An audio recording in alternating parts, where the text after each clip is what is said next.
onto a freeway.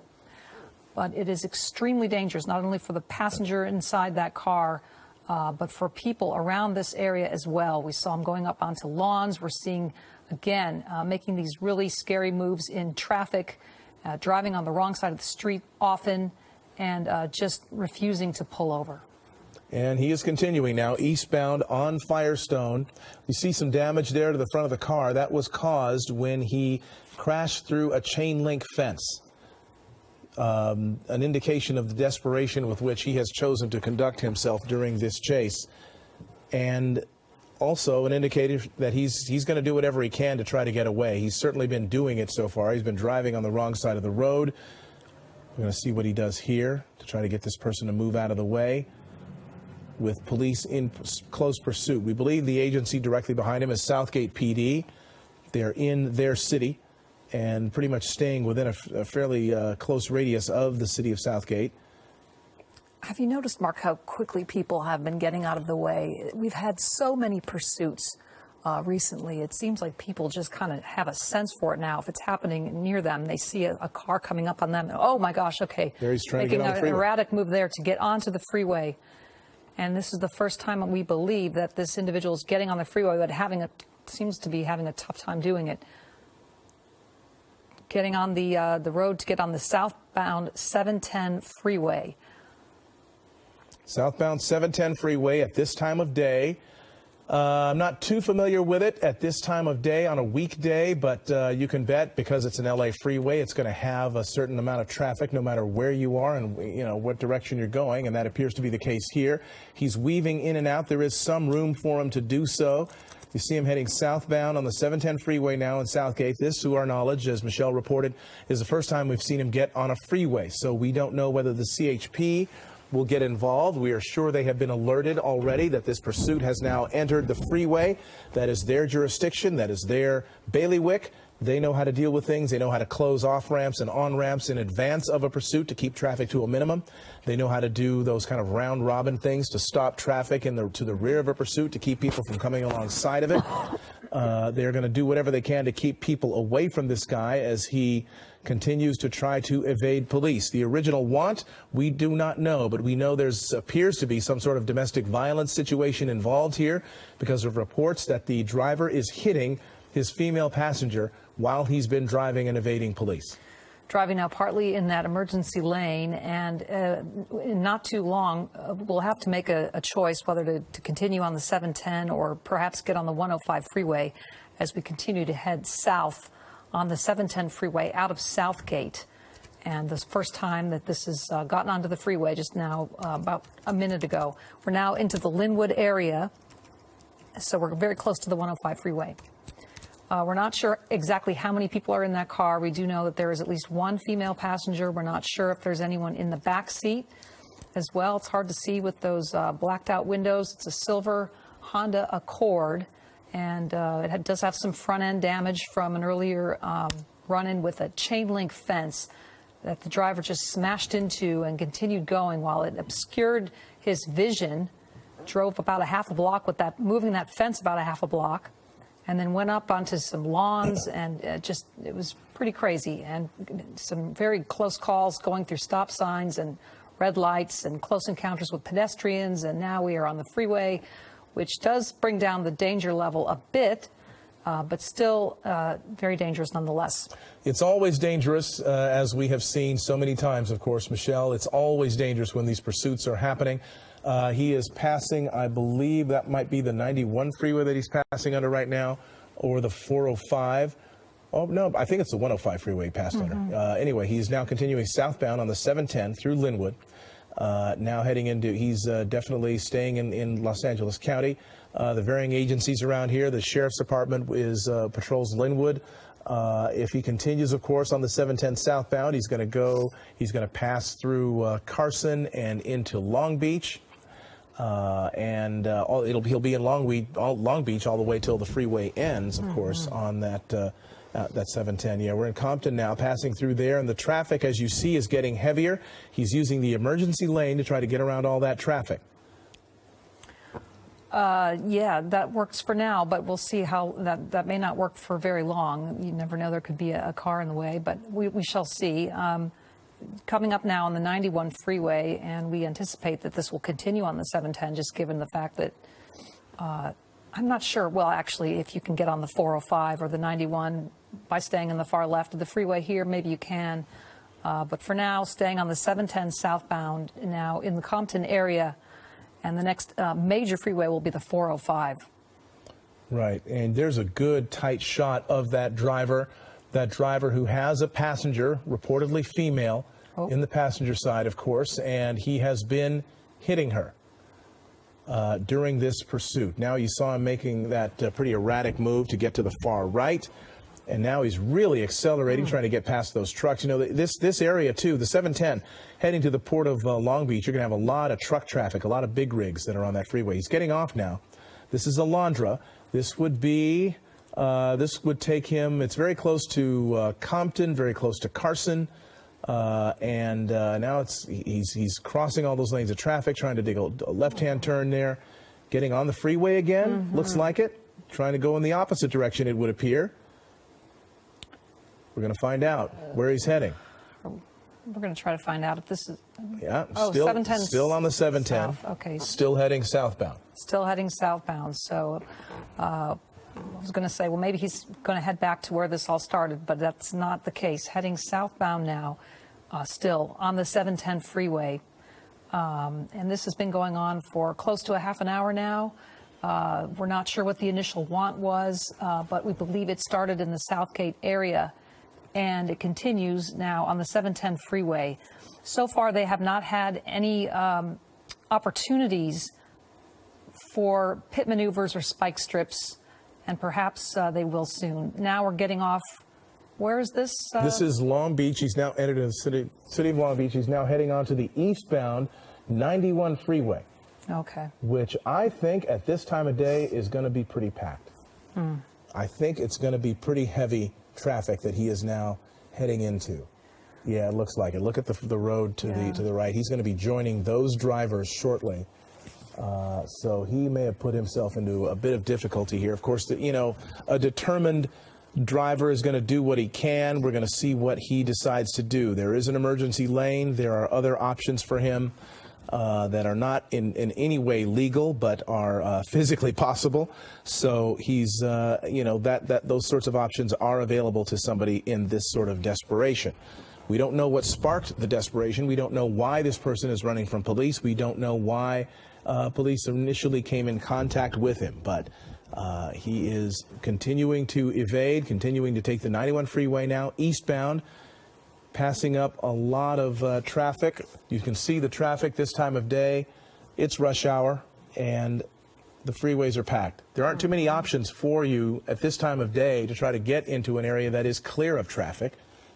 And whether there is or not, the police can keep up with you. This is still, we believe, Southgate PD that is directly behind him. So even though he's been on the freeway for some time, varying freeways between the 710 and now the 91, the CHP is not at this point the lead agency. They have not transferred leadership of the pursuit to the Highway Patrol. They are continuing to maintain it in the hands of this pursuing local police agency, which we believe is Southgate. Looks like he's getting off here. This is the 91 freeway, getting off maybe at Cherry. Getting off at Cherry. Oh, so no, this is the North Long Beach area, Cherry Avenue.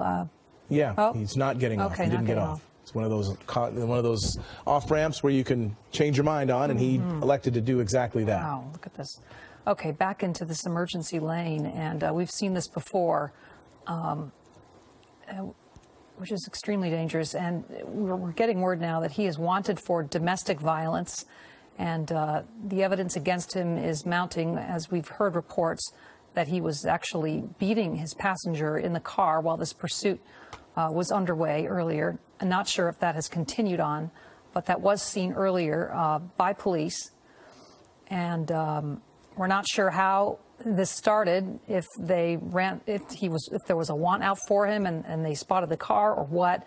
But we do know that the pursuit started in the Southgate area, and now it is in this area of Bellflower, Lakewood, on the 91 freeway. All right, looks like another off-ramp that it looked like he was going to take and decided not to. You get the impression he was familiar with that kind of southeast L.A. County area of Southgate, Huntington Park, South L.A., Compton, because he did get off. He was in the surface streets there, and he kind of circled around that area. One wonders if he doesn't have that sort of familiarity here, and maybe that's why he's not taking the off-ramps, or hasn't thus far. It's like he's doing head fakes here. And now he is taking the off-ramp, Lakewood Boulevard, off the 91 freeway. We're going to see which direction he goes on Lakewood Boulevard. He's at the bottom of the off-ramp now. Absolutely stopped traffic. He's bulling his way, trying to... these drivers to go to get out of the way right now. Wow. Yes, very scary. Looks like he may have hit that red car, that Mini Cooper. Hard to tell, but coming up on really thick traffic and putting a lot of drivers in peril right now. The police following very closely throughout this pursuit. We haven't seen it go into tracking mode. And that is probably because the passenger is in extreme danger, so they want to stay right up on it. They do not want to go into tracking mode knowing that that passenger could be in extreme danger. Absolutely, and they're going to do what they can. They have to rescue somebody. They're going to have to rescue somebody at the end of this pursuit. However this thing ends, this is involves a rescue of someone who is in dire straits. Our signal's breaking up. We apologize for that. He is heading northbound on Lakewood Boulevard from the 91 freeway. And this is a business district, not residential. You're going to see a lot of traffic signals, and that one was green, which is good. We're hoping, for the sake of everyone, that he doesn't run any more red lights, because every time he does, of course, the potential for catastrophic accidents is very high. Yeah, we've already seen him run down a fence and carry that fence with him for at least a half a block, and then go over some people's lawns. Lots of driving on the wrong side of the road, lots of going through red lights and stop signs. Really just complete disregard for the laws of the road. And continuing now on the surface streets, which, as we know, is very dangerous, much more so than being on the freeways, because you have the intersections that he's going through without slowing down or stopping. And, of course, the whole pedestrian thing comes into play, where people are up on the sidewalks or crossing the street and could be hit by this individual. Yeah, and the thing about it is he's going fast enough where somebody could be appearing out of nowhere, and there's just nothing he can do. He won't be able to stop. He won't be able to slow down. Might not even be able to swerve out of the way. Neither will they, when you're just minding your own business, not expecting something like this to come up on you, and then it suddenly does.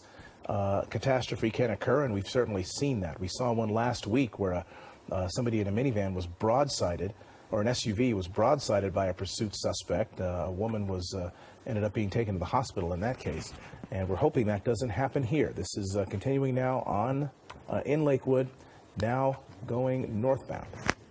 Okay, and very limited options as far as the police go, because it's on surface streets with traffic, so it's very hard to just suddenly put out a spike strip when the driver is making a lot of moves. It's hard to predict, track where this individual is heading.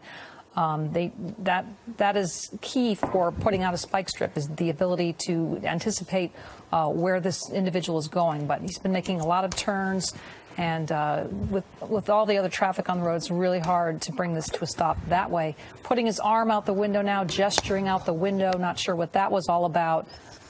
Eastbound Rosecrans now, still in the Lakewood area. And if he were to get back on the freeway now, I believe it would be the 105. But right now, it continues now on the surface streets as we approach the 6 o'clock hour. And I'm joined now by David Ono with Eyewitness News at 6. Hi, Michelle. And as we continue to cover this pursuit, a very dangerous pursuit at that, it's been reiterated that this is a potential domestic violence suspect, as this person once again runs another red light. Very dangerous driving by this person. Obviously, it's somebody who is extremely angry, extremely heightened. There are witnesses saying that they have been seeing him beat the woman that is sitting next to him. There is a passenger, and it's a female passenger in that car. This potentially a domestic violence case right here. And when we pushed in from Air 7, when we had the opportunity to actually see inside that car, You could see the two people almost tangled with their arms. I don't know if he's holding her or she's holding him, and he seems to be extremely agitated, looking at her, looking back at the road, looking at her, back at the road. We've already noted the fact that he's driven on lawns, driven through chain link fences, very dangerous driving. And it does seem, though, that with his heightened sense of alert, anything could happen at this point. He's in Bellflower now. We're being told he's going about 40 miles an hour on surface streets. He's running into occasional traffic there. And Southgate police are right behind him. We haven't seen, there's a little bit of signal breakup there, but bear with us. We'll get through that as he continues through Bellflower. Ellen Leva joins me right now, as well as we prepare for Eyewitness News at 6 o'clock, 5:59. Going into the next half hour, Ellen, and this is one of those pursuits that you just don't know how it's going to happen. Yeah, very disturbing to watch, because we know that that woman already is in danger. Man wanted for domestic violence. It started about a half hour ago, and we've seen evidence that perhaps he has been striking the woman while he's driving. So obviously this woman is deeply in deep trouble with this man. Right, and we probably need to say that we're going to handle this very carefully. Police will as well. We cover the news every day, and when it comes to these extremely violent acts, many of them do occur in situations that are domestic. Just this irate, this rage, this heightened sense, and they become very violent. Officers, obviously, they know that. They're going to try to handle this as best as they possibly can.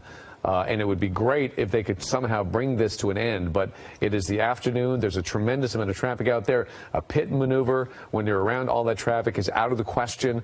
A spike strip, sometimes it's very difficult to get into a position to actually lay down a spike strip. So as they go into Norwalk from Bellflower, entering Norwalk now, officers are just content with kind of staying behind and watching for an opportunity and try to keep things as safe as possible. And you can see him weaving in and out of traffic. He's been going on the emergency lane. He's been going the wrong side of the road. And a very delicate operation for these officers, because they want to stop their man, but they also want to protect the woman that is riding in that car.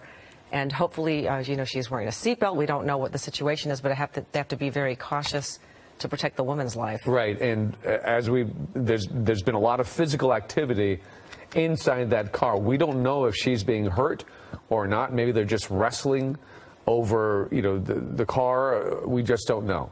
But there is a tremendous amount of concern. So there is a look at the suspect. He's driving, but see how he was always looking over?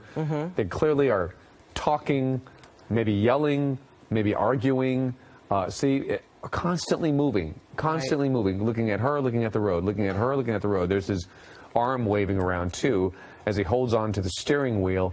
So watching that activity inside the car gives us some indication that this suspect doesn't appear to be willing to calm down and pull over. He is angry, he's agitated, and with that woman in the car, it really complicates things. And right now we do have, we're joined by Bruce Thomas. He's a law enforcement expert, and thank you so much for joining us. Are you there, Bruce? Yes, I am. Go ahead. This is an obviously a very different type of situation in a pursuit with this woman in the car with this domestic violence suspect. What's the best way to handle this, and what's your take on this?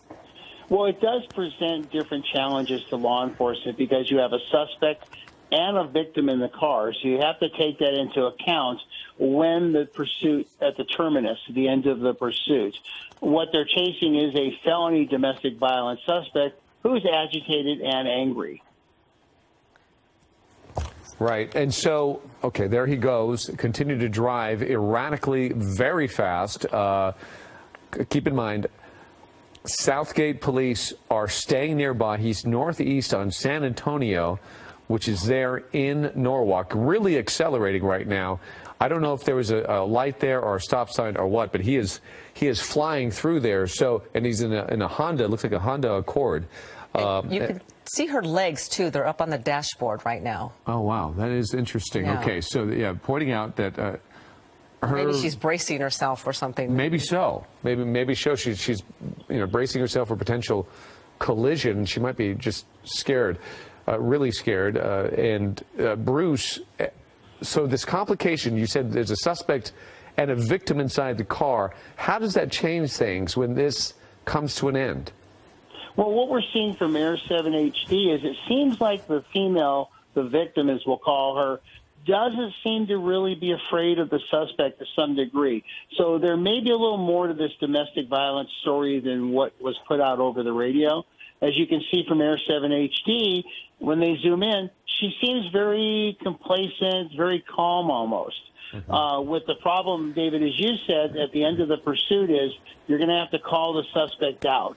They do have some sort of relationship, so how willing is she going to be to have her spouse, significant other, boyfriend to be taken into custody remains to be seen. It's such a difficult situation with a domestic violence victim because you don't know the fear that she's feeling, how afraid she is of her partner there, and what she's going through, because a lot of times it's just fear that holds them back. It's complicated, though, but also if he's a loved one of hers, you don't know if she's going to be ally of his or an ally of police officers when this thing does come to an end. And you don't know if she's going to get in the way of them taking care of business and doing their jobs, or if she's going to welcome them to try to get him into custody and get him to calm down. Yeah. And we have seen people interject themselves into the law enforcement officers bringing the suspect into custody by holding on to him or basically saying, I love you and want you to go to jail. So there he is. He's flying through the streets of Norwalk, cutting corners. I guess now it's Santa Fe Springs, 5 southbound Santa Fe Springs. And again, as they believe, he's getting back on that 5 southbound, and traffic is relatively light right here, but he has come into some places where he's come to a stop. Look at him just go across 6 lanes. Yeah, he's coming across some traffic, and then he does a really dangerous swerve there. He's not even on a lane right now. Okay. And whoa. That was an illusion there because it was the overpass that we suddenly saw. It almost looked like there's a collision that's going to take place, but his driving is really erratic right now, Bruce. Yeah, running into rush hour traffic, freeway traffic is back. It's heavy. At some point, South is going to have to turn this over to a bigger agency such as California Highway Patrol, as they just don't have the manpower. They are asking for mutual aid from LA County Sheriffs to have their area step up and call the pursuit for the officers, for their safety. Right. All right. We're having a little bit of an issue with Bruce's phone right now, but we got the gist of that, Bruce, that Southgate, this is becoming such a big pursuit that perhaps maybe they should turn it over to the CHP, but there is Southgate still behind him. However, every time he goes surface streets, then does that throw off the CHP, and who should take this over? Yeah, ultimately, when you get off freeway onto the surface streets, they would turn it over to possibly the LA County Sheriffs as they're in the Santa Fe Springs or area, and eventually sheriffs will jump in when requested only. Uh-oh. Yeah, he's going the wrong way on the street right now. There you go. He's jumped over. He's in oncoming lanes right there, and he navigated through it. Boy, but that is extremely dangerous. In fact, there is a center island there that he jumped over, and he was completely separated and going into oncoming traffic. Extremely dangerous there. Right now he's on eastbound Alondra in Santa Fe Springs, and you can see he's got wide open roads right here, and that's probably good because we've seen him driving so close and weaving in and out of traffic and just disobeying all kinds of rules of the road. Bruce, is a pit maneuver out of the question at this time? The speeds are a little high for a pit maneuver, but this is the type of street you want to do it on. A nice wide open street. You've got a center median that protects the oncoming traffic. So ultimately, this is an ideal street to do it. However, the speeds are just a little high right now. Right. Maybe our desk can call him on another line so we get a better line. I'm sorry about the connection with Bruce Thomas's line there. Yeah. So can they do pit maneuvers when there are people in the passenger seat? Is that allowed? Oh, sure, of course. Yeah, you can do it with multiple people in the vehicle. Obviously, you're just endangering more people, including the officers. Here we go. He's on the wrong side of the road again, Bruce. He's swerved over. There's a center island there. He's completely into oncoming traffic right now. Hopefully people are able to see him coming, and with police officers behind him with hopefully lights and sirens, at least close enough to warn people that something is up. Boy, but that's really dangerous. And he's going to do it again here, it looks like. Yep. He's going into oncoming traffic right here and just absolutely going against the law here. And look at that. Oh, and now he's in Buena Park, so he's moving along. Blatantly going against what the law on these streets. That woman must be just having to close her eyes. I mean, can you imagine driving in that car as a passenger? Yeah. I mean, there's no reaction time when you have oncoming traffic, and then they're not expecting somebody to be coming at them head on, and we've seen so many accidents that way, usually with somebody driving under the influence, or they're not aware that they're on the wrong side of the street. This guy is aware, and he's doing it anyway. Yeah, and there he goes again, doing it once again, going into the median, and then hopefully he won't cross over. Yes, he's crossing over. Yep, he is completely into oncoming traffic. Bruce, what do you do in a situation like this? You know, at this point, the pursuit becomes so dangerous, the speed, the action of going up oncoming traffic, that unless South really feels it's a necessary pursuit, they would possibly go into surveillance mode to de-escalate the situation. At this point, it's just getting very dangerous. Right. A very desperate man. Again, this is going on for like 35 minutes now. A man wanted for domestic violence with someone in the car, a female, and they've been, you know, obviously a very stressful situation for that woman on board, too. Yeah, is it possible then to go into tracking mode and just lay off of that when you know that there's a potential victim in the car? I mean, this is a very complex situation, Bruce. Yes, it is. I mean, normally you don't have a victim and the suspect in the same vehicle. So what they're formulating is a plan to end this pursuit and take the suspect into custody, but also protect the victim's safety, too. So it just adds another complexity and further has the officers thinking about Plan B and Plan C. Yeah, it's amazing how many different types of pursuits we've encountered through the years. But Michelle Tuzzi raised a good point. People are getting used to pursuits now in L.A., and they kind of can see it coming, or they hear the sirens. He's been getting a lot of leeway, people getting out of his way. Well, let's hope. Yeah. But you never know. And traffic is tricky enough in Los Angeles, just navigating through safely and abiding by all the laws with all the people that are out there. So when a pursuit like this comes by, when he's not abiding by any traffic laws, when he's going way too fast, anything can happen. It could be extremely tragic, the end result of that kind of behavior. So here he is continuing to weave his way through some sticky points there in Buena Park, clearly at a light. Now he seems to be turning into a parking lot. Yeah, because he was on southbound La Mirada. Now you're right, went into some sort of industrial complex or something. Yeah, so we're going to watch him through as he goes through this parking lot, tries to weave his way out of there. He didn't feel comfortable sitting at that stop-and-go traffic, so here he is going to squeeze back onto his street. He at least slows down and looks before he does it, and then there's Southgate police right behind him. Now we're on Beach Boulevard, I believe, in La Mirada. Buena Park, excuse me, Buena Park. And continuing to drive, just... And look at all the traffic on the other side of the road. I mean, I don't know if he goes on the wrong side of the road with this kind of traffic, something awful certainly is going to happen. He's accelerating now, a multi-lane road right here, but he's accelerating, and you see the police car a few lengths behind him, but they're closing in, trying to stay fairly close to him, and hopefully close enough to warn people that this is coming, a dangerous situation is coming their way. But we haven't been able to look inside the car as much lately in his behavior. It's hard to see what his female passenger is doing, but that was an interesting shot earlier of her feet up on the dash.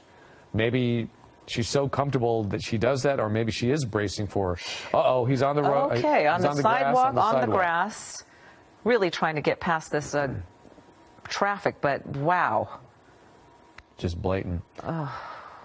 It's incredible. Okay, so this is in Buena Park. He's literally, Artesia. So he's entered Artesia, driving on the grass and the sidewalk, now cutting through a parking lot. Let's see where this brings us. Hopefully it's a dead end with any luck, but nope. Found his way through. Now he's back on the road. We'll try to figure out which road this is. 2 lanes. He seems to be looking for a way to go. He's kind of right up against that double yellow. And Bruce, are you still with us? Okay, we don't have Bruce right now. But this is Artesia Boulevard in Buena Park. It seems like he's done a couple circles. It did start in Southgate about 35, 40 minutes ago, and it went through Compton and southbound Alameda, Santa Fe. A large space between him and the police cars. I don't see the Southgate police cars anywhere close to him right now. Maybe he lost them in that parking lot, or perhaps they're backing off just to get him to calm down. Here he is, very aggressive. That's into oncoming lanes. Now we don't see what's going on because he's going over an overpass. There he is on the wrong. Oh my gosh! Dear. Look at this. Look at this. This is one of the completely in oncoming traffic. This is one of the more dangerous pursuits we've seen as far as his driving and putting other people in danger. Southbound Knott Avenue. Southbound Knott. In Buena Park, Melissa? Okay. Southbound Knott Avenue in Buena Park. Boy, that is we do have Bruce Thomas back. And Bruce, back? so you've been watching this. Oh, boy. Yeah. You know, at some point, the watch commander and even the field supervisor involved in this pursuit are going to take into account the suspect's actions and say, you know what, this guy is endangering way too many lives.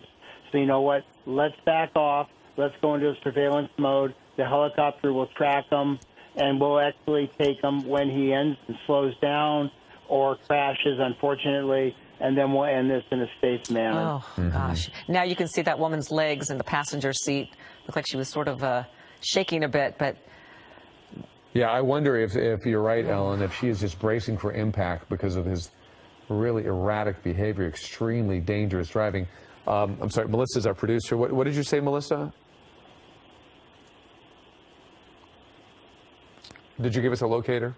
And then we got we had a little problem with our but we're still in Buena Park on the eastbound. I believe you said 91, and we're struggling to get that signal back. But what a dangerous pursuit! We've seen this guy going through all kinds of surface streets on the wrong side of the road with that woman in the car seat. Bear with us. We're going to get that signal back, but extremely dangerous driving that we have been watching. I think we got that signal coming up right here, so we fixed it. So we're going to pop that up for you right now. Let's get our bearings here. There he is. He's about to take a right there at 9th and Beach in Buena Park. He is in that bluish Honda Accord. Okay, there's maybe you can see the passenger. You see that passenger on the right-hand side? Those are her legs that seem to be up and braced against the dash. And he is obviously driving right now. And in the past, we've seen them tangled up, him yelling at her. Okay, so he is behind. There he is. He's in the middle lane right there. That's the vehicle. You don't see a police car behind him because it looks like that they have pulled off trying to get him to calm down. His driving has been so incredibly dangerous that they might be just tracking him via a helicopter and trying to keep up with him. Dave Coons joins us right now, and Dave's our car specialist. And Dave, what are your thoughts on this Honda that he's in? Well, unfortunately for police, these are very reliable cars. That's an older model Honda Accord, and as people who own them will tell you, they tend to go forever. The key question is how much fuel is on board, as we always ask in these pursuits. But pretty durable car. We saw him hopping curbs. He's been hitting things. It's still going. I don't see any tire damage. I don't know if they've done a spike strip. I wasn't watching the whole. We don't. I don't think there is any car. Did a sudden U-turn there. Look, there's 1, 2, 3, 4 police units behind him now. They're on Western in Buena Park. The police officers, the Southgate police, they are behind him again. So they've re-engaged this pursuit. There is a great shot of his passenger with her legs braced up against the dash. And we don't know if he has been violent to her inside that car, but this is a domestic violence suspect in this pursuit. And Dave, back to you. It does seem this car, granted, Hondas aren't known for their speed and their power, but this car can accelerate. Well, you'd be surprised. That generation of Honda, if I can tell the current generation, you can get it with a V6 engine. They were actually pretty powerful. Also, where he is, surface streets, that car is very maneuverable. Does a lot of tight turning radius if you need it. I know they were on the freeway earlier, but it's an environment where this car, if the guy knows what he's doing and has driving skills, it can actually do pretty well. Front-wheel drive, if he takes corners too sharp, it can do what's known as understeer and kind of overshoot the turn a little bit. But it looks like he's under control and he's not going that fast. But so far, it looks like the car is holding up pretty well. Right now, he's going on southbound Beach Boulevard, and let's see what he does after this there he is. overpass through. There he is. You know, he has stopped at traffic a couple times, and that woman could have theoretically jumped out. So it makes you wonder, like, what's going on in her mind as well. I mean, but maybe not. I mean, it might be. He might be holding her, or maybe it's just not enough time for her to get out of the car. Yeah. But Bruce Thomas is with us as well, and he is watching this behavior. Bruce, what are your thoughts? Well, you know, not only do you have a domestic violence case, whether it's a felony or a suspect, and I believe they're chasing a felony, but you possibly are adding kidnapping or false imprisonment charges, too. So another higher grade felony. So that's why the pursuit's going to continue. It does look like he's calmed down a little bit, maybe, not as agitated, but ultimately, if he stays in the same area, I would think that the mutual aid agencies would possibly look for a spike strip or maybe deploy a pit maneuver. Right. So he's still in Buena Park, Bruce. So, yeah, that's a good sign. If he stays in Buena Park, maybe they can somehow anticipate where he's going to go and have somebody prepared to do a spike strip. There he is. He's apparently right near Knott's Berry Farm right now. Oh, okay. Knott's Berry Farm, okay. But he was driving on the wrong side of the road again, but now he's back to his side. So far, we don't believe he's hit any vehicles. We have seen him go up on the sidewalk, go through a chain link fence, go through yards, grass, and definitely what's most disturbing, he's been going on the absolute wrong side of the road into oncoming traffic. Good, Dave. Just taking a look at the rear of this car now, I see a single exhaust pipe, which tells me it's not the V6 Accord. Kind of a trivial matter because it can still do the kind of speeds it needs to do, but it's not the hotter version, if you will, of that Accord, because it would have two tailpipes on it if it's a V6. Four-cylinder. Yeah, so this is the four-cylinder, probably an automatic transmission, and if it's been well maintained, it probably has the ability to keep going and going and going, and again, as we said earlier, depends on the fuel capacity. Yeah, and I'm not the kind of commercial Honda would appreciate, but, you know, it does speak to those, those cars are so reliable. But as cars go, go ahead, Bruce. I was going to say, it seems like the police or the chasing agency, whether it be Buena Park now or still Southgate, has backed off greatly from the suspect. At least the shots from Air 7 HD are showing that. So maybe they're realizing, you know what, let's not put as much pressure on the guy. Let's let him decompress a little bit. So they just keep an eye on him, kind of track him, figure out where he is. Yeah, and you've got mutual aid from the LA County Sheriff, so they've got their airship up who's tracking this guy also and calling out the streets he's on. So at this point, there's really not needed to get right up on top of him and kind of pressure him and, you know, and pressure the suspect who's already under a lot of pressure. Right. Public safety is the number one here, and you don't want him to get so hyped up that he hurts or kills innocent victims in this situation. There he is in oncoming lanes. Again, it's tough to see, but he's behind that tree. There he is, sneaking through the light. And so they've backed off, but they will track him via the air. Of course, Bruce, it's a tough decision for law enforcement to make, because if that is, in fact, a victim with him in that car, she's in danger, and it puts them out of position to make a quick move on him if he does stop or something violent happens.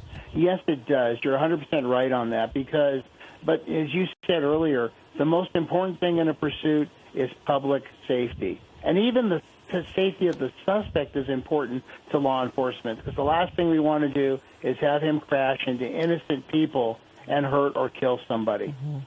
Right, as he's headed to a large intersection, kind of just barreling through. Another going against another light, running a red light there, but luckily he hasn't hit anybody yet. So we continue to watch as he is dealing with rush hour traffic, 6:22 in the evening in Buena Park. Oh, Anaheim.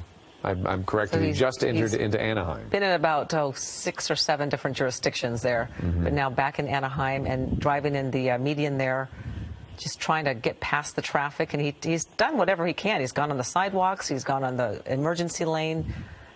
Now driving in the median and just whatever he can do to get away. But and he's sneaking over in that center median. There he is. He's in oncoming traffic again, sneaking back over to the right side of the road.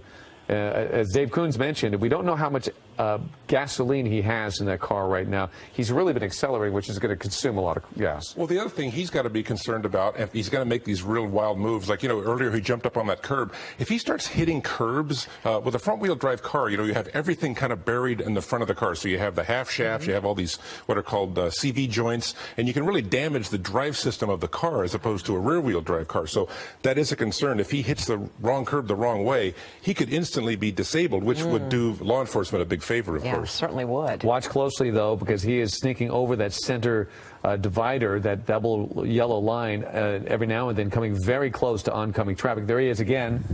He's completely on the wrong side of the road yet again. Cross that double yellow. Now he's going to try to hopefully sneak back in. But, yep. Oh, we've seen some really close calls, really just like close. the one we just saw right there. Yeah, so then he's back.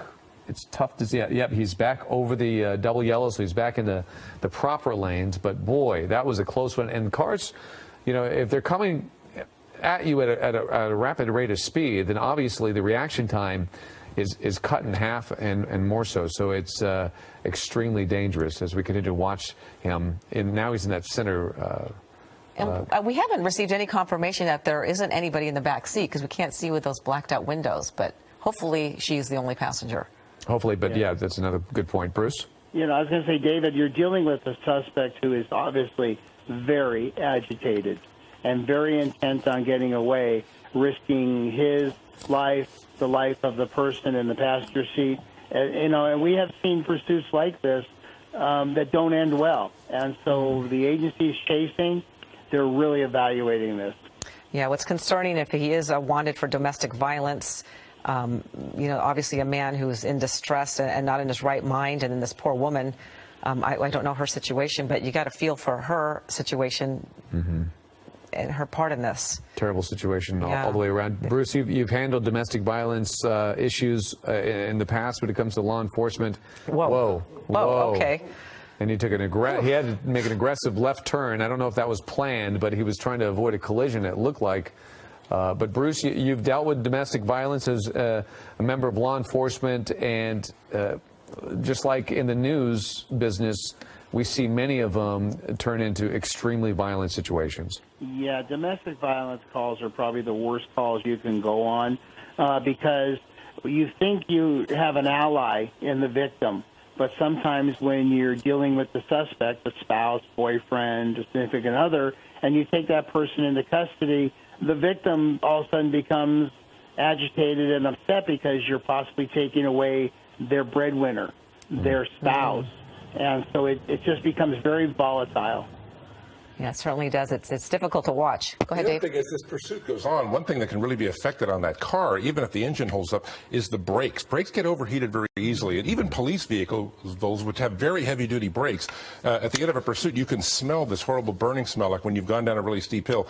This guy, if he keeps making these really hard maneuvers and keeps stopping hard, those, especially the front brakes, they're going to start overheating, and he's going to lose his braking power maybe when he needs it most. That's a good point. I actually did a police pursuit academy with the Sheriff's Department, LA Sheriff's Department. I learned so much, but also I learned how inept I am at being behind the wheel. But one of the things that they do teach you is, what's interesting is you don't ride the brake. You either hit it hard and then you're off of it so it doesn't overheat. That gives them a chance to cool, because when the friction material or the brake pads are up against the disc, if you're riding that, it never gives the disc a chance to cool. If you see auto racing that goes on at night, you see the brake disc glowing orange. They're not going to get that hot, but they're definitely going to do it. So police officers are trained to drive to let the brakes cool down. And if you notice, when you go down a mountain grade, they say, gear down, stay off the brakes because you'll overheat them. If this guy doesn't know what he's doing, he can be overheating these brakes, and what will happen is when he needs to really, really use them for a hard stop, they're not going to have the bite. Oh, dear. Well, that could be bad. And then when he's accelerating or driving extremely dangerously and he goes to the brakes and they're not there, then everybody loses in a situation like that. Bruce, driving that academy that I took with the Sheriff's Department was eye-opening. This is not easy work. No, you went to the Sheriff's EVOC, or Emergency Vehicle Operations Center, and like you said, they teach the braking. It's emergency braking. It's hard braking. It's not ride the brakes for an extended period of time. Just because Dave said, the cars can overheat, so it's emergency braking. But they also teach you've got to think outside the box a little bit. Cut the apexes, get close enough to the vehicle, but not. And I'm sure, your adrenaline was probably on a scale of about 20, too. I can only imagine. As we're watching this pursuit that's been going on for 45 minutes or so, and this domestic violence suspect with a female passenger in his seat, and we've had reports that he's been striking her, hitting her while he's driving. By the way, we have about a minute left in this newscast. There he goes on the wrong side. Yeah, but we will continue to stream this on the web, abc7.com, and on our ABC7 Los Angeles app. We'll stay with this pursuit. Obviously, it's a very dangerous pursuit. And, of course, we'll be back at 7 o'clock on KDOC TV. If it's still going, we'll be on it, and we'll bring you the very latest. But we would just want to let you know that we will continue to cover this pursuit. Even if we jump off the air, we'll be on digitally. And continue to watch what happens here as they go through Garden Grove, and this suspect doesn't appear to want to give up just yet. So here we go. I'm trying to figure out what exactly. Can we tell us what road it? Yeah, what road are we on right now? Bruce, by the way, yeah. That's a wide open street. We only have a couple of seconds, but is this, if he doesn't accelerate too much, could this be the perfect time to do a pit maneuver? This is the perfect storm street to do it on. I'm surprised the PD is not a little more up on him to maybe force this issue. That's a perfect street. Right. Because we're looking, this is happening on Brookhurst Road, rather, in Garden Grove. We're going to continue to watch this. Join us on ABC7.com and the ABC7 Los Angeles app. We'll be back at 7 o'clock on KDOC TV. Our thanks to Bruce, Dave Coons.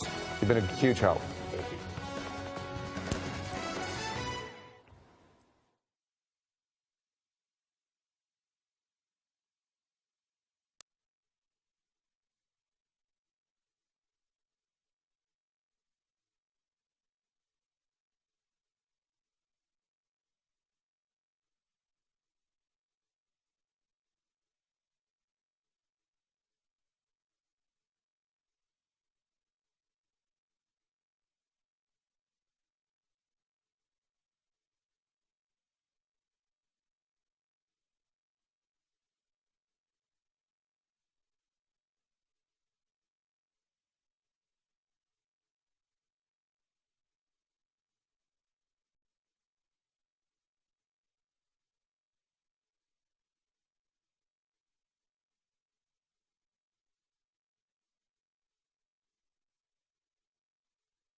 Air 7 HD. We are in Los Alamitos on the 22 freeway. He has been driving extremely dangerously. He has not slowed down one bit. We did watch him a few minutes ago wind his way through Huntington Beach, and then it was onto the 22 freeway where he has just passed through Garden Grove and now is in Los Alamitos. Let's show you some of the highlights of this pursuit. Take a look on the right-hand side of your screen. That is video from just a few minutes ago. You can see him blatantly going into oncoming traffic. He's been doing that dozens of times throughout this pursuit. Extremely dangerous behavior. A lot of cars we've seen swerving out of the way, and then he moves back over to the right lane. Okay, real quickly on the left-hand side, that's a live picture. He is exiting Seal Beach Boulevard. Seal Beach Boulevard, he is exiting right now. It looks like he was. Maybe he's moving back to the freeway. Look at that on the right. Also, that is video driving onto the sidewalk, onto the grass.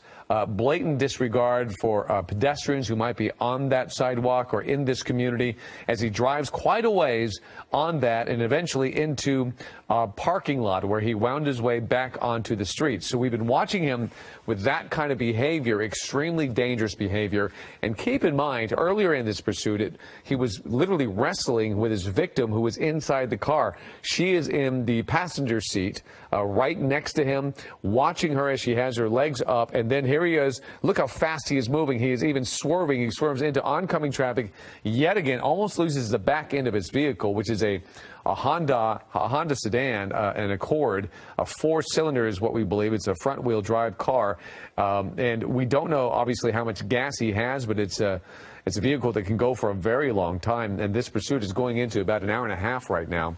Again, on the left-hand side, that's a live picture. On the right-hand side, that is video of some of his more dangerous behavior during this pursuit. Southgate PD has been in pursuit of him through most of this. As we go back to this live picture of him on the 22 freeway, always moving to the right-hand lane, almost faking like he's going to get off, and then he pulls back onto the freeway. We're watching him closely here. So let's see what he does. Yep, he does it again where it looked like he was going to exit, and then he moves over. Keep in mind, again, the domestic violence victim is sitting in the vehicle right next to him. I believe we have another video. I'm not sure if we're prepared to show it to you. Yes, it is. Look closely now. That is the victim. You can see her legs propped up on the dash. And watch closely. Look at her hands. She's holding her cell phone. It looks like she's actually texting during this pursuit. It did appear that there was some sort of wrestling, punching, something was going on in the early parts of this pursuit. Now, at least we could see her. She's moving. She's looking at her phone. Her legs are up. We don't know if that's because she's bracing for potential impact or not, but that was video that was taken just a few minutes ago, just before we hit this newscast at 7 o'clock. More video there on the right-hand side. On the left-hand side, he continues to roll down the 22 freeway. This time he is exiting the 22 freeway. We'll try to get you where he's exiting in just a second. But first, I want to bring in Bruce Thomas. 605 North Transition. Okay, so that's, if you're familiar with that area of Orange County, 605 North Transition. So about to hop onto the 605 from the 22 freeway. Bruce Thomas, our law enforcement expert, has been on the phone with us watching this pursuit. And Bruce, it's still going. Yeah, it's still going, and what you've seen is the handoff from the local police to the California Highway Patrol as it's moved to the freeway. The CHP has a lot more assets and resources to continue this pursuit for at least the duration of this.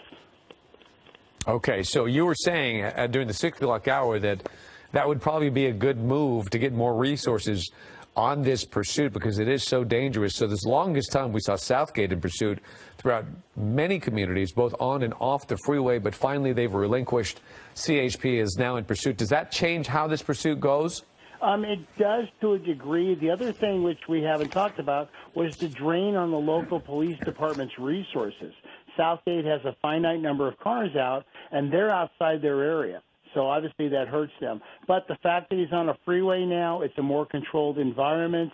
He doesn't seem to be driving as erratic as he was on the city streets to get away.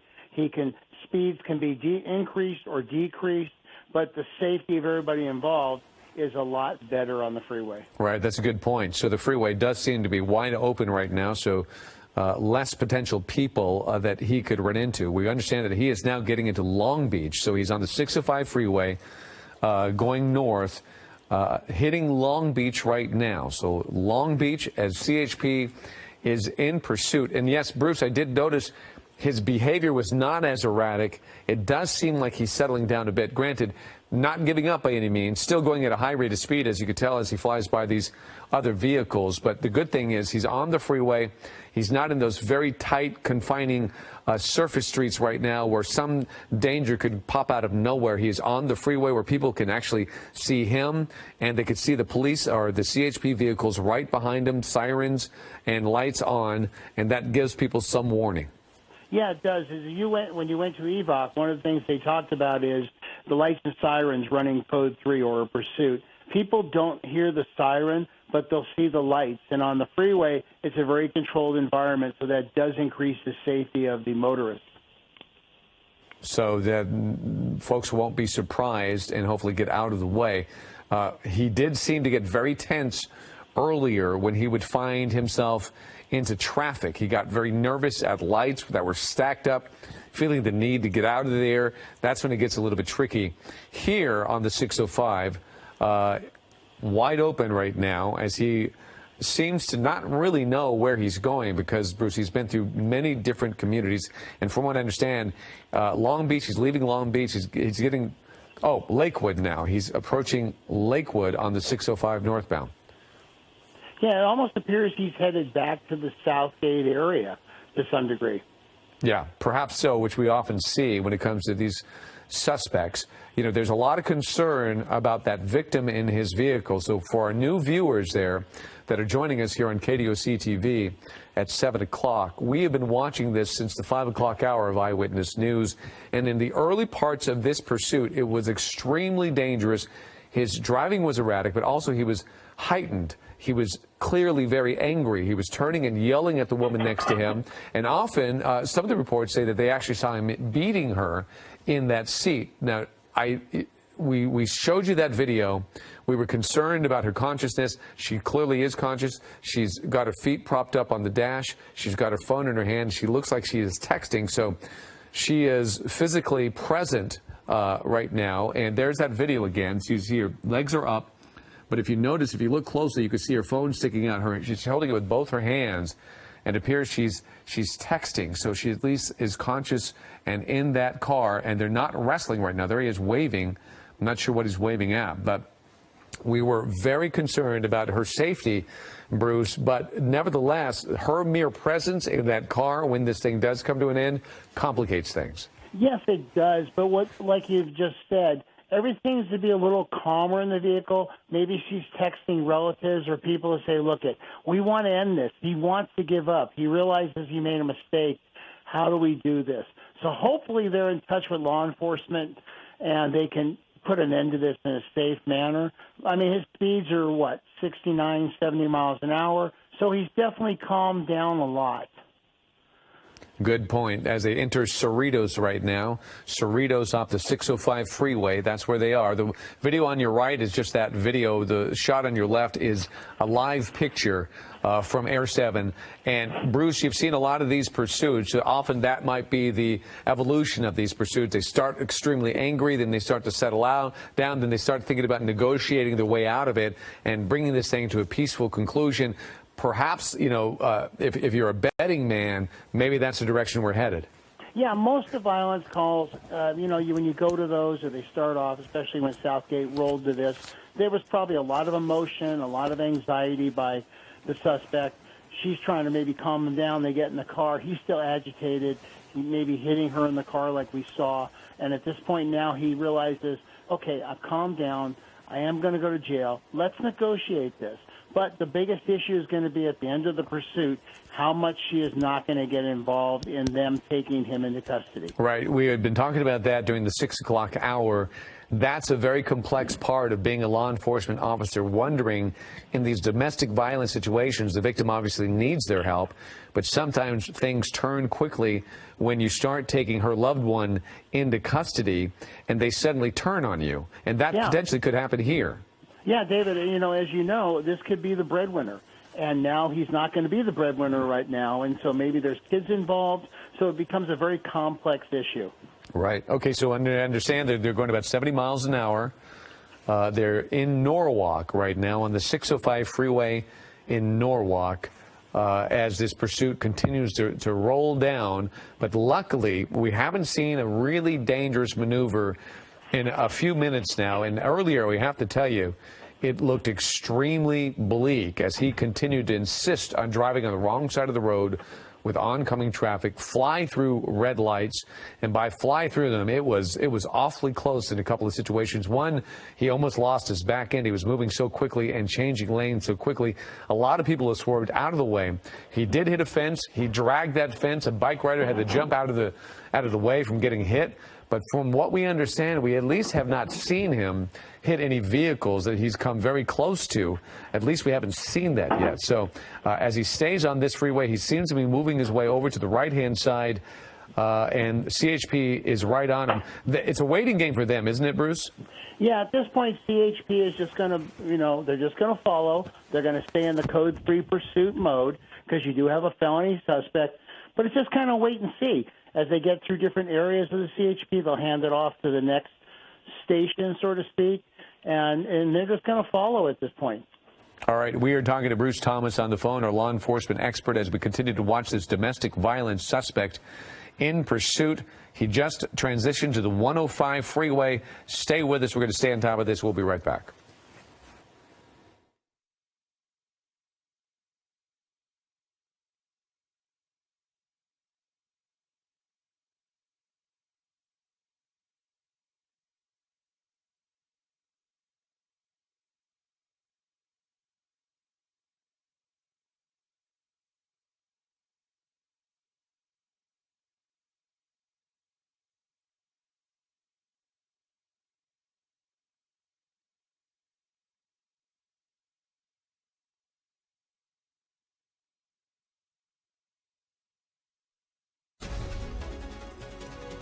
All right, we want to take you back to that pursuit. We are on the 105 West in Downey right now. The car that's being pursued is the one in the far left lane. You can see him moving through traffic. It is a Honda Accord, four-door, kind of a silver blue. That's it right there. Older model Honda, but it's a peppy car. This guy has been driving it like crazy, accelerating, taking very tight turns.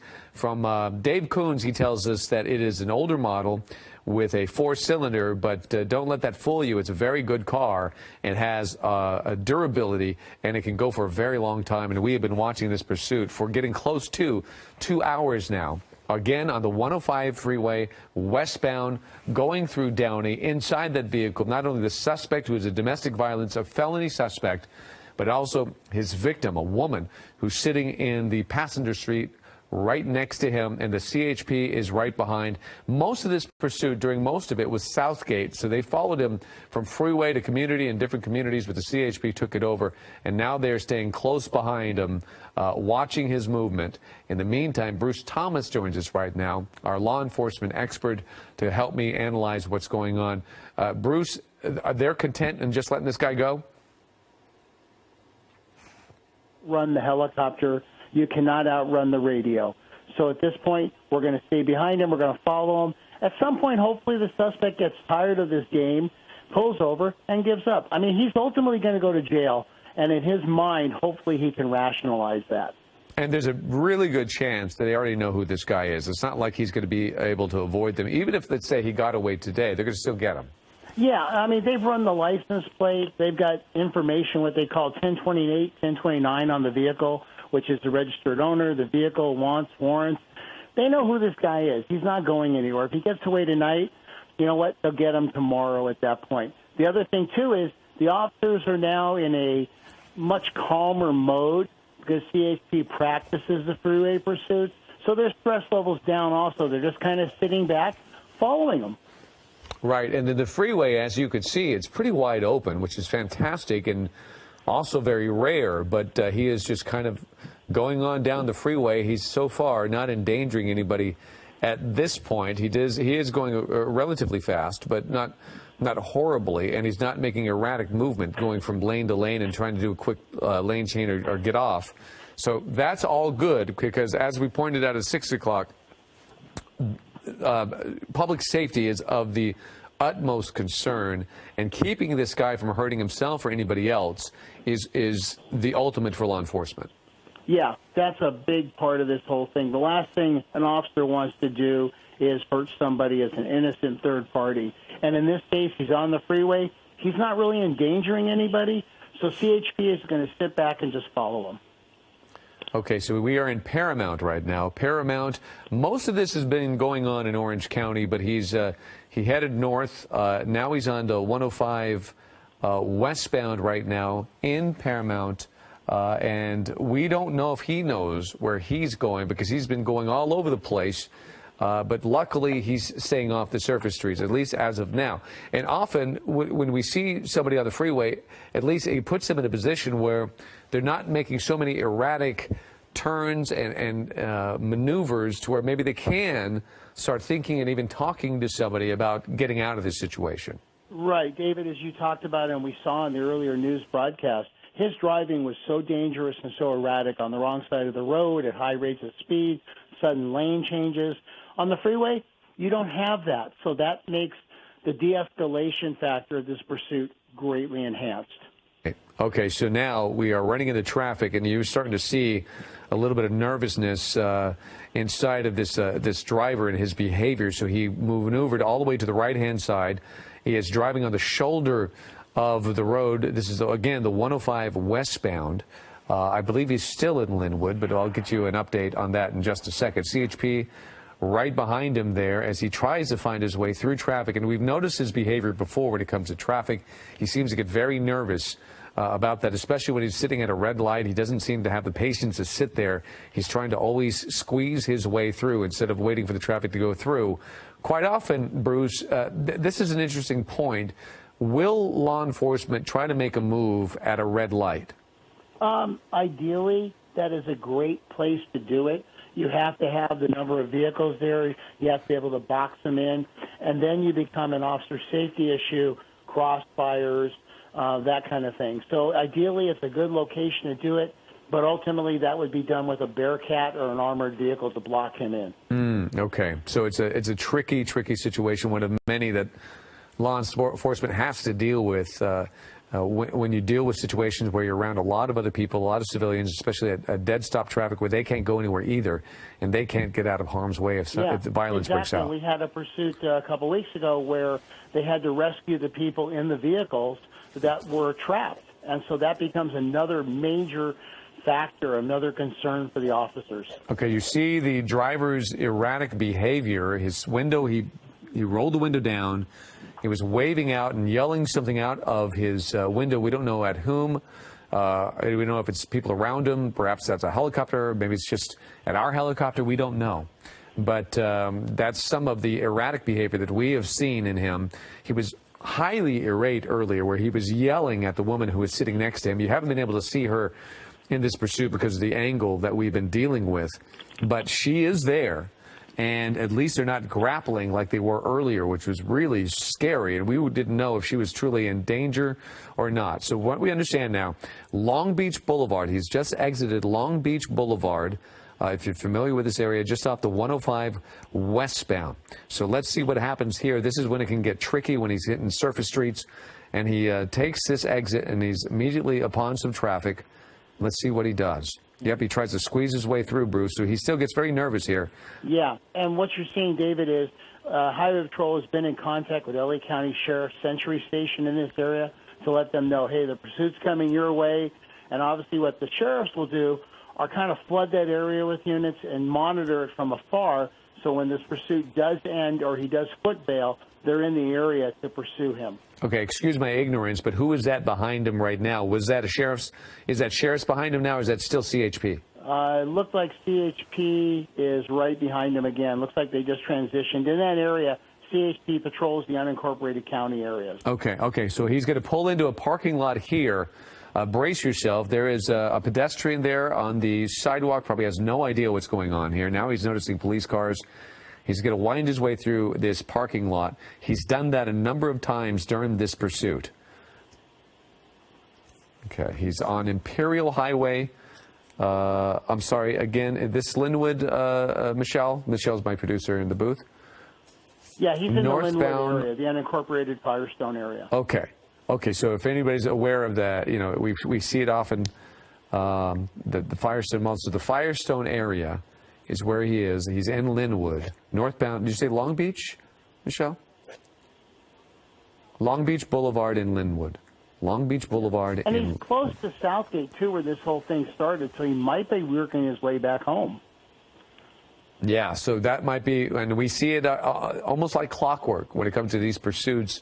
Suspects aren't comfortable in an environment that they aren't familiar with, so they inevitably find their way back home, and that's where this pursuit began in Southgate. So I'm not sure if we know the specifics on why it began, but we do know domestic violence was part of it, and his behavior inside the car with his victim was very alarming, and that was the early part of this pursuit. But it began in Southgate. David, I'm sorry to interrupt, but another factor in this is he might be working his way back to the original start of this at the residence or apartment.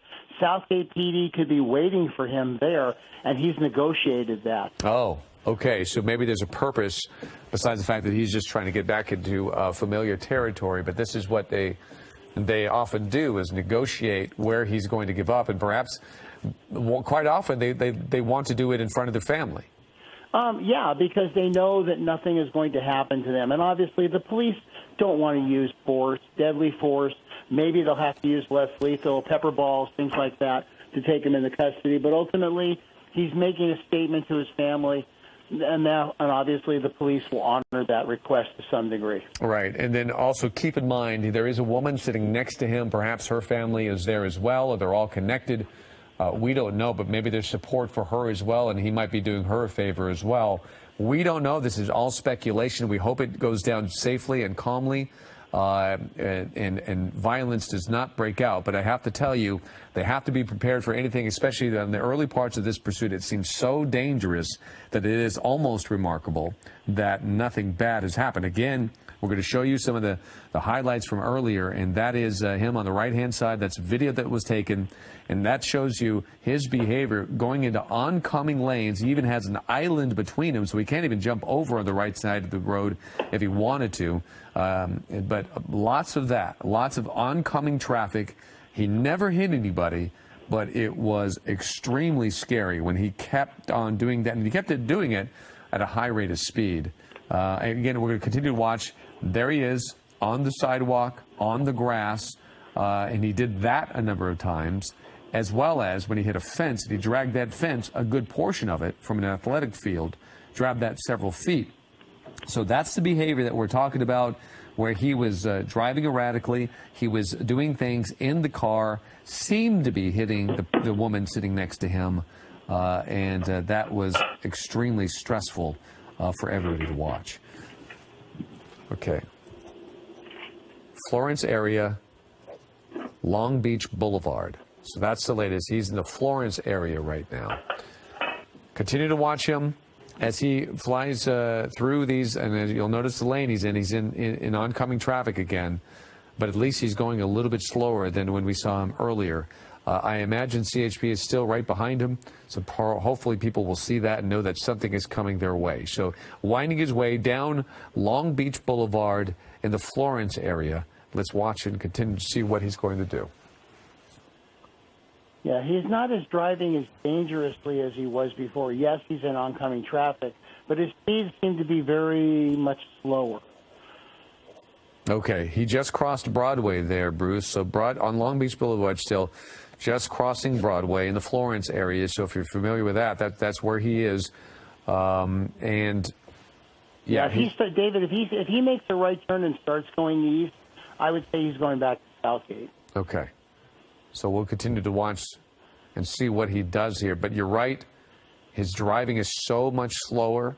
He seems to be in a bit more control, even though he's still breaking the law at times. But he's not outrageously fast right now. So just as a minor fact for information for the viewers, they will go back and pull the tapes on this pursuit, and they will charge him with every single violation. Oh, yeah, that's good. Good. So, yeah, you'd hope they would do that just to make people accountable. And let them know that they cannot get away with all these actions just because the pursuit is over. There's supposed to be a mandatory 2-year prison sentence for pursuits. I'd like to follow up on that to see if it's still in effect, but that was something that the law changed. Mm-hmm. Okay. As a deterrent to this. Yes, and we do need deterrence, that's for sure. So he took a quick left-hand turn. That was off of Pacific Boulevard he was on. A quick left-hand turn. Huntington Park is where he is right now. Huntington Park on Walnut. Huntington Park on Walnut. This is where it gets a little bit scary. It's obviously a very narrow street. Look at all the cars and the people that are out, too. I wonder if he's familiar with this area, but people, I think, are very aware of this pursuit. So you can see them walking out and looking at this pursuit, so they're aware of it. Uh-oh. I just saw the passenger door open. Maybe he's close to home. Maybe she's trying to get out. But did you see the passenger door open just quickly, and then it closed when he was slowing down there? Yeah, I think he's definitely getting closer to primary residence or friendly territory, as they call it. Mm-hmm. You were talking about people coming out watching this. Well, social media is a very powerful tool, and I'm sure people are watching this on Twitter, seeing the AV7 app, so they're aware of where it is. The door opened again. The passenger door is open. Let's see what's happening. He stopped abruptly. Did she get out? No, she did not. But the door we've seen opening a number of times. And good point about social media. So social media, as well as television, it's keeping people abreast of this pursuit. And my producer now tells me, Bruce, that this is very close to where this thing started. Yeah, I would not be surprised if he heads back home, he stops, she gets out of the car, goes to her loved ones, and they do a felony stop and take this guy into custody. Okay. So maybe that's why the door keeps opening. Maybe there's a bit of an argument going on and when she can and can't get out of that vehicle. She clearly wants to get out. That's why the door is opening. I'm not sure if he's letting her. I think you're 100% right on that. Yeah, so we've seen it repeatedly open. He seems to accelerate and then slow down, accelerate and slow down. There seems to be some indecision here. Okay, the car stopped, but the door didn't open. She didn't get out. It would make things so much easier if she gets out, right, Bruce? Oh, definitely, because now you don't have a two-pronged problem. You have just a one-pronged problem, as they say. You have to deal with a suspect, not with a victim and a suspect. Right. A victim who may not comply. Right. Okay, so you see all the people out on the street. Some have their cell phones out. They're very much aware that this pursuit is going down the street. It does seem that they do know where they are right now, and now it's just a matter of deciding what to do at this point. Back to their home turf or their home territory, familiar. Maybe they just couldn't figure out what to do and how. Her feet are still up on the dash there. You could get a good shot of the victim. She's in the passenger seat. Those are her legs. That's the way she's kept them for the last 2 hours, basically braced up against that dash. We don't know if she's bracing for impact or maybe that's just the way she wants to sit at this point, but that's her. A shot of the victim as well. And then he there is driving. You can see his hands on the steering wheel. So tinted windows, it's tough to kind of look in from the side. Earlier in the afternoon, we had a pretty good shot. So we don't know if there's some kind of negotiating going on between the two of them right now. But let's continue to watch and see what they do. Oh, he's got his window down now. You know, David, it's just interesting how she doesn't seem as very frantic as she was earlier. Oh, she's waving. She seems calm. You're right. Look at that. She's waving. But I don't know. I guess we can't. Northbound Long Beach Boulevard is where they are. Northbound. Okay, in Southgate. So they're in Southgate on northbound Long Beach Boulevard. Yeah, so, but we can't jump to conclusions either, but that is interesting. Her window is down. She's waving, but could she be waving for help or she waving? You know, I think we're going to go with the other avenue on this, that she's in friendly territory and maybe they're making, I hate to say it, like a victory lap almost. Right. Maybe she does. Maybe she feels that she's in trouble as well. We don't know. But yeah, I think there's a lot to figure out on what has been happening here and what the situation is. But they are calling this a domestic violence suspect. And the assumption is the victim is with him in that vehicle. But you've been seeing, just as well as we have, some of the bizarre behavior of these two. Both the windows are now down, so they seem to be willing to greet the people that are on the streets. Perhaps it's a kind of a Pacific Boulevard is Michelle, is that correct? They're on Pacific? Okay, Long Beach turns into Pacific Boulevard, so they are now on Pacific Boulevard in Southgate. Yeah, and what you're seeing, David, from Air 7 HD is you're seeing sheriff's units in the area.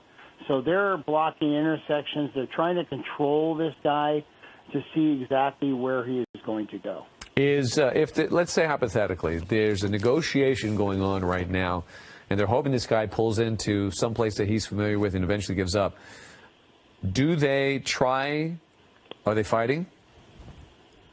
Uh-oh. All right. You know, it looks like there's some agitation going on. Yeah, and then maybe she was trying to get control of the car or something, but there's something going on in the car, so they're getting more and more agitated again. Yeah, I did see some physicality going on inside of there. Then he swerved quickly. Maybe he swerved because he wanted to, or maybe she's trying to get control of the car. We don't know. And you know, David, that's another, part of this equation is the more she gets agitated toward him, the more agitated he gets and starts doing stuff which maybe we as law enforcement don't want to see happen. Yeah. All right. This is kind of scary when you see somebody moving around inside the car like that. So he clearly is yelling at her. He's moving around a lot more. This is starting to remind us of their behavior near the beginning of this pursuit when it would look really dangerous inside that vehicle. So they seem to be getting more and more agitated. Maybe she did want to get out of the vehicle and he didn't let her. Maybe they did negotiate to stop this and he didn't do it. And he's continuing to roll through, and he's just sitting there with some indecision right now, and she's tired of it. Yeah, she could be yelling at him, getting him amped up, and now he's back on surface streets, and you see his driving has become a little bit erratic again.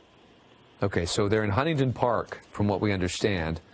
And, yeah, with those windows down, we get a much clearer shot of what's going on in there. He seems to be moving around a whole lot.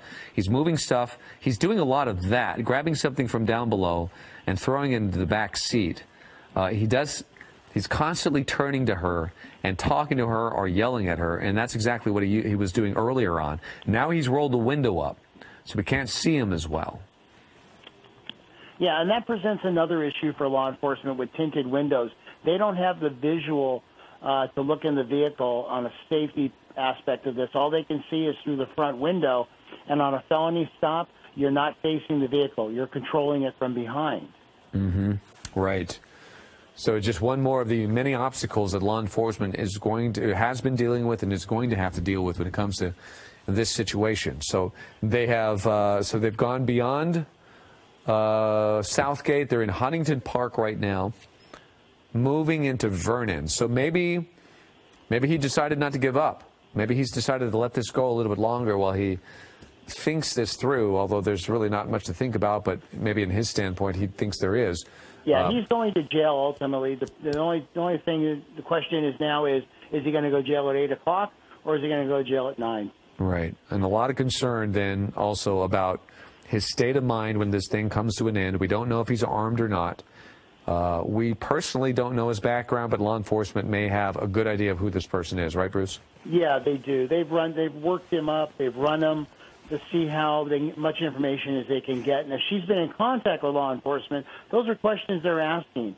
And what they've found is, and I've seen in my experiences, these people may have warrants. He may be on probation or parole, and this may be what puts him back into jail. And so he's prolonging it. Right. He's at that I don't have anything to lose position, perhaps, which makes it especially scary. Which for the general public is not a good position. Right. That's terrible. And then there you could see, I guess is that a CHP officer behind him? Yeah, I think CHP is still in pursuit as they're in a lot of the unincorporated areas, and CHP has not relinquished it to the local agency. Yeah, it's still CHP. Okay, so he does seem to be a little bit closer to the car. Could they be considering a pit maneuver, or is this still too fast? You know, the speed, I'm guessing, is probably around the 40 mark. It may be a little high, but I think they're going to put some pressure and end this. I think they're done. He looks like he's slowing down a little bit. We may see a pit maneuver very shortly.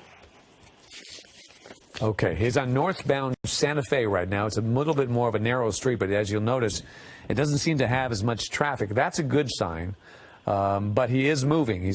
There's a little bit of traffic there, but he does seem to be accelerating right now. So it's complex. We don't know now the situation when it comes to the victim next to him. Maybe he's decided to completely to blow off the whole idea of giving up. And now, I'm sorry, Michelle, where are they again?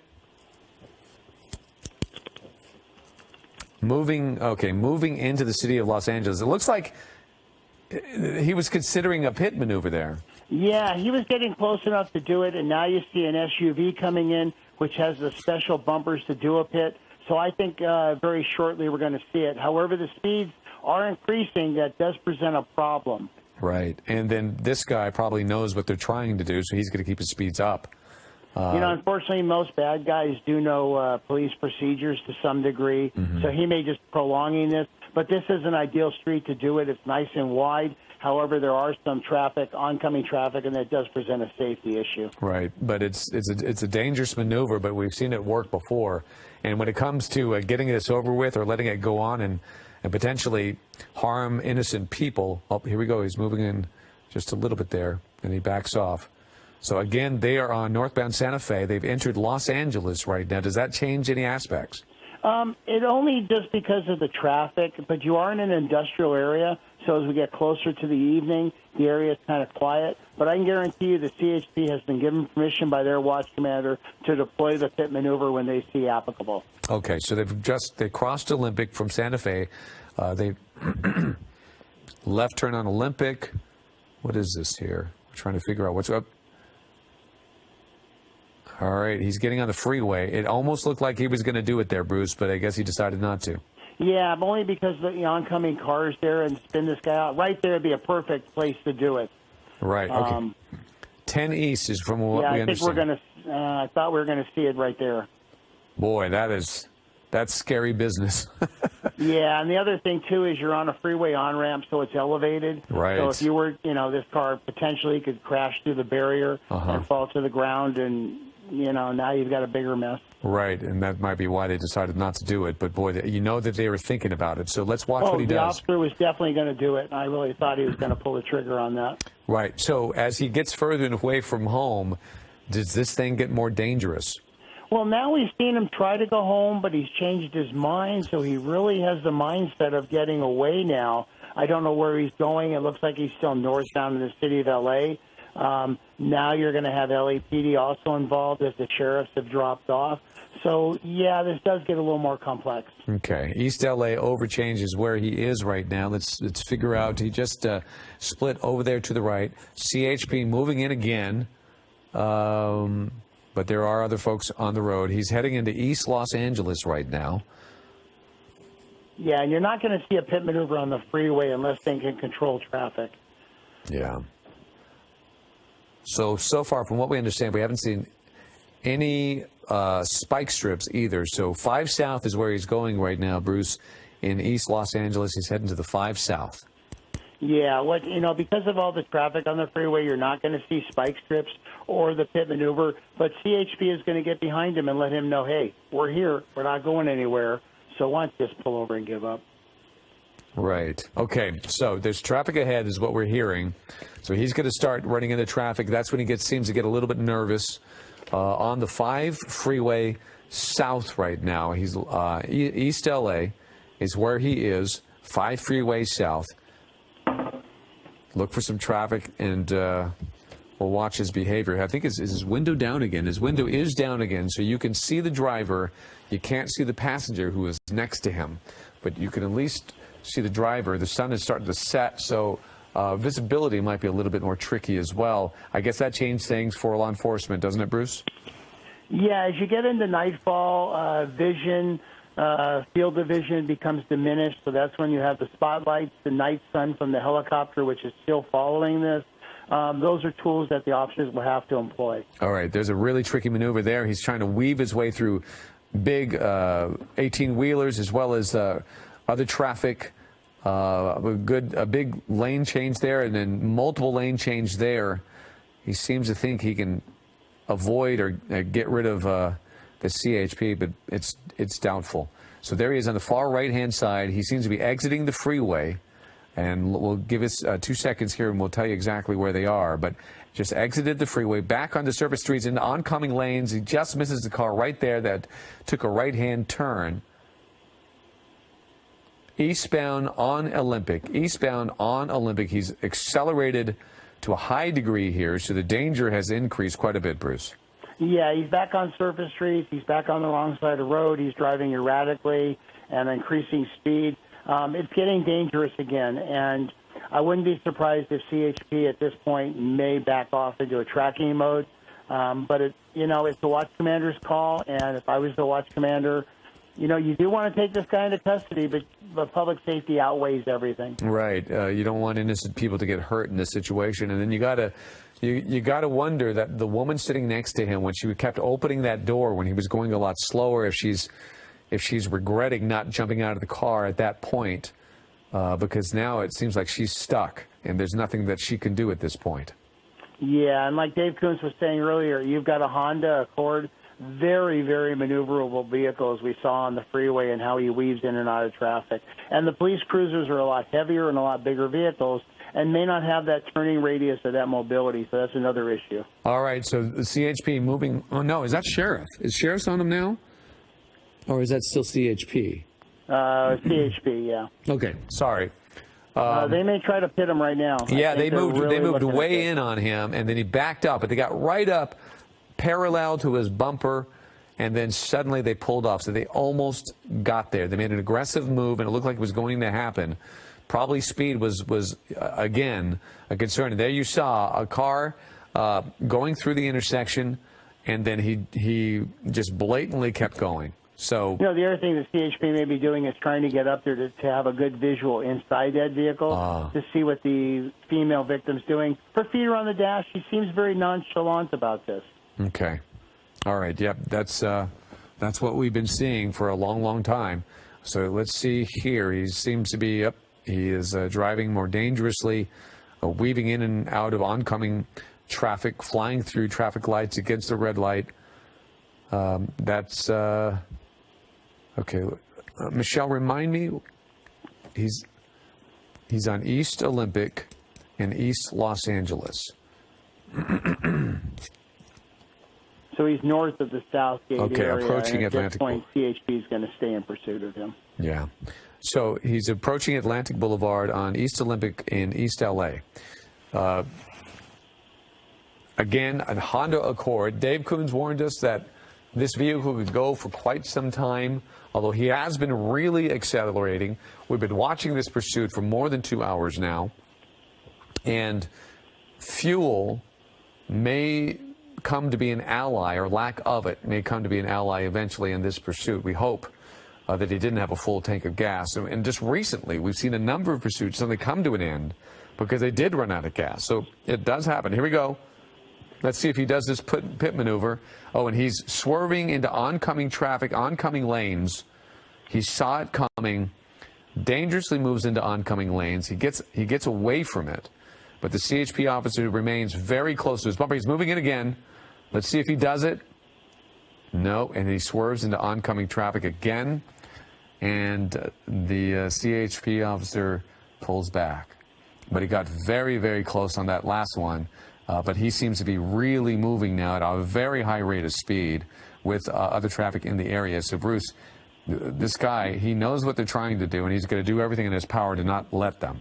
Yeah, that's what it appears. However, this is a perfect street to do it on, nice and wide. Yeah, you do have some parked vehicles, but the CHP is officer sending a message to this guy, hey, we're right here, we're right behind you, we're not going anywhere, so why don't you just pull over, buddy? Boy, you know, it is a remarkable skill to be able to do what these officers are doing.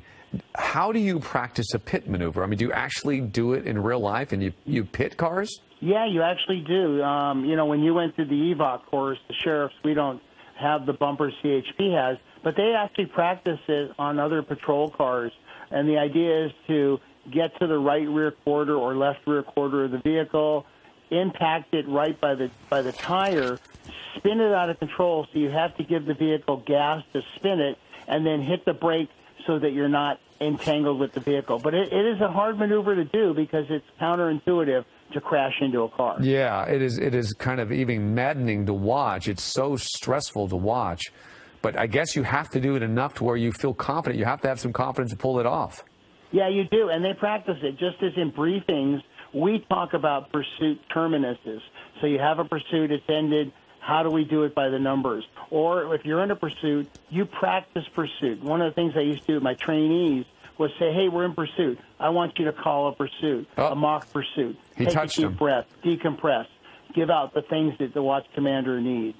Right, right. Wow. Okay, so we saw him, he touched that back bumper, and now he's really accelerating. But the CHP officer touched his back bumper. He bumped him pretty good. It didn't turn the car, but he did hit him.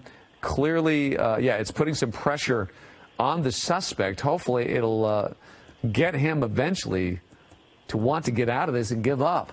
Yeah, I think CHP is sending a message that, hey, we're going to end this, so why don't you end it first? And keep in mind, he has a woman sitting next to him, and hopefully she's got the wits to beg him to stop doing this, and maybe with the pressure from both sides will get him to give up. But so far, as you can see, he's accelerating now, really moving, and it's not working so far. No, I think CHP, they do have the green light for the pit maneuver. They're just waiting for the right time. And speed is a factor. The faster he goes, the pit maneuver comes out of play. Okay. He is on eastbound Olympic, moving pretty good on eastbound Olympic. Montebello, I believe they are still in. Montebello takes a really aggressive left-hand turn into oncoming traffic, and then, or oncoming lanes, and then there, look at him. He is kind of like straddling that double yellow, staying in the left-hand turn lane, where you just don't know where he's going to go. There's a good shot of the woman sitting next to him, feet up. Actually, her arm is out the window, just kind of hanging on. Yeah, you know, she doesn't seem to be a victim to this degree right now. I mean, I think earlier she was, but she seems a lot calmer, maybe, with her demeanor. Yeah. Yeah, it is. It's kind of, it's so confusing, and this shows you the difficulty of what law enforcement has to deal with. So here we go. The CHP officer again moving very close, and then, as you can see, the driver blatantly moves into oncoming lanes, and there's an island now between them, and he is blatantly into oncoming lanes. But luckily, so far, no cars were coming.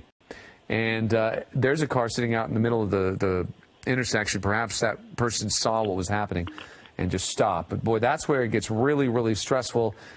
You know, there's a matter of almost no time to react if there's a car that comes out in the middle of the corner. He's looking one way, and this guy's coming the other way. Yeah, center median is an ideal area because the vehicle won't hopefully cross that into oncoming traffic. You want a nice wide street with this, and I wouldn't be surprised if CHP bumps his bumper again and sends a message.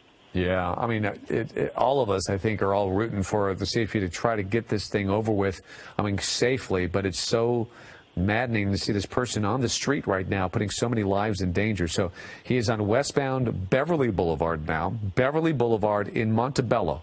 Yeah. You know, David, what's interesting with social media, and I'm sure as you check it, people are actually telling the police to, hey, ram the vehicle, shoot the vehicle. Yeah. I mean, they don't want this to go on either. Yeah, they want it over with. It is scary.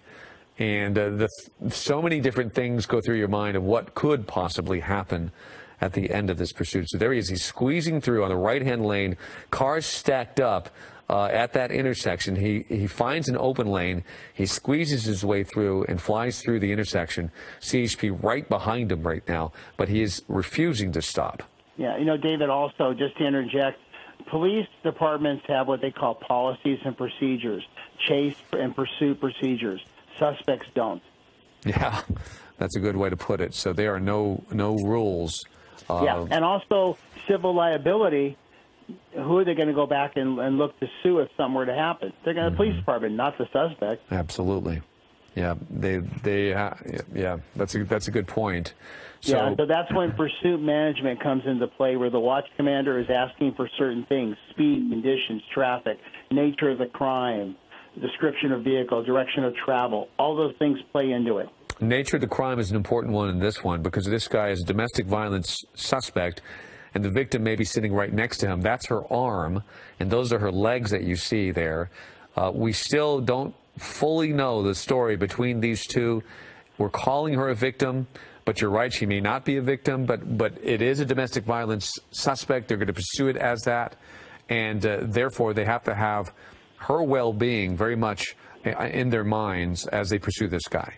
Yeah, very much so. And what you're chasing is you're chasing a felony. You're not chasing a misdemeanor. And also they're probably going to pile on the charges, possible kidnapping or false imprisonment in this case. Okay, so when this does come to an end, obviously there's a lot of questions to ask on what the relationship is between these two. Was she a willing participant, or is she truly a victim? Is this a kidnapping? And it could very well be, and it could have started that way. Yeah, the other thing, too, is she may not be a victim. She might be a suspect. And he is trying to maybe keep her safe. So we don't know. Like you say, there's a lot of variables and a lot of investigation to sort out. Okay, so they are in East Los Angeles right now, moving about 40 miles per hour. Beverly, is this still Beverly Boulevard, Michelle? Yeah, westbound Beverly Boulevard in East Los Angeles right now, 40 miles per hour. I don't know if they've gone in a circle, but it does seem, though, that they found their way back to East L.A. Maybe they're heading back to where this all began again. It's very, very possible. It seems like they are making some sort of circle, and it does appear they're southbound. So they may have negotiated something in the time that it took them to make this circle. Mm-hmm. Okay. Northbound Atlantic is where they are right now. As the sun is setting, lights are coming on. Bear with us as he clears this building. There he is. It is a four-door Honda sedan, older model, four-cylinder, front-wheel drive. It is a pretty remarkable vehicle when it comes to this pursuit. It had to make some tight turns. It has some acceleration. It's really hung in there, and it's been going for quite some time. Our hope is that he wasn't on a full tank of gas. So one way or another, we need this pursuit to come to an end. That's yeah, it looks like they're over by the headed toward East Los Angeles College, I think. I'm being told that they're in Monterey Park. Okay, so they're real close by that area. Wrong side of the road in Monterey Park. He squeezed through there yet again. He has done that dozens of times in this pursuit. Complete willingness to go into the oncoming lanes blatantly there, and remarkably, he's been extremely lucky that nobody's popped up and hit him or he's hit them. And you know, the other thing too, David, is we talked about it earlier, the traffic. It seems like you and I, we have traffic all the time. Suspects, somehow they don't. Yeah, we do make that point. It's the middle of rush hour. We'll sit there and go 1 mile an hour. Somehow suspects find a way to continue to move and not get bogged down and stuck like we do. Yeah, he's over by the East Los Angeles College now, so, you know, school's not in session at this hour to the most part, so it looks like we're going to be okay, but you are in a residential area. Okay, so that makes that heightens the danger. There will be pedestrians out. There will be cars unsuspecting here. There you see this pretty broad street that they're on right now, and if there wasn't traffic on it, this probably could be a candidate for a pit maneuver, but there seems to be a decent amount of traffic in this area. Yeah, and that's the problem. You've got too many moving parts here, as they say, to really do a pit maneuver. Ideally, you want a wide open street with very minimal traffic. Okay. So I'm sorry, is this still Atlantic, Michelle? Yeah, okay. Northbound Atlantic, Monterey Park? Okay. So the Monterey Park, you said it was East LA College, Bruce? That he yeah, passed he's in that a general ago? area. I only know that because I recognize the streets, and I play baseball there on Sunday. Okay.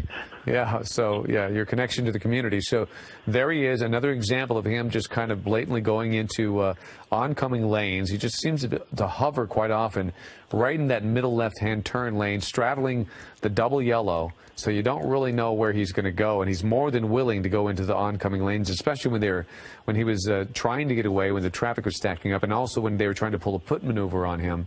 And as they got closer, he just blatantly went into those lanes, having complete disregard of the possibility of a car coming out of nowhere and having no reaction time. But so far, everybody's been lucky in this situation. He hasn't hit anybody. He has hit a fence. He dragged that with him. He has been up on the grass. He's been on the sidewalk a couple of times, a couple of close calls there.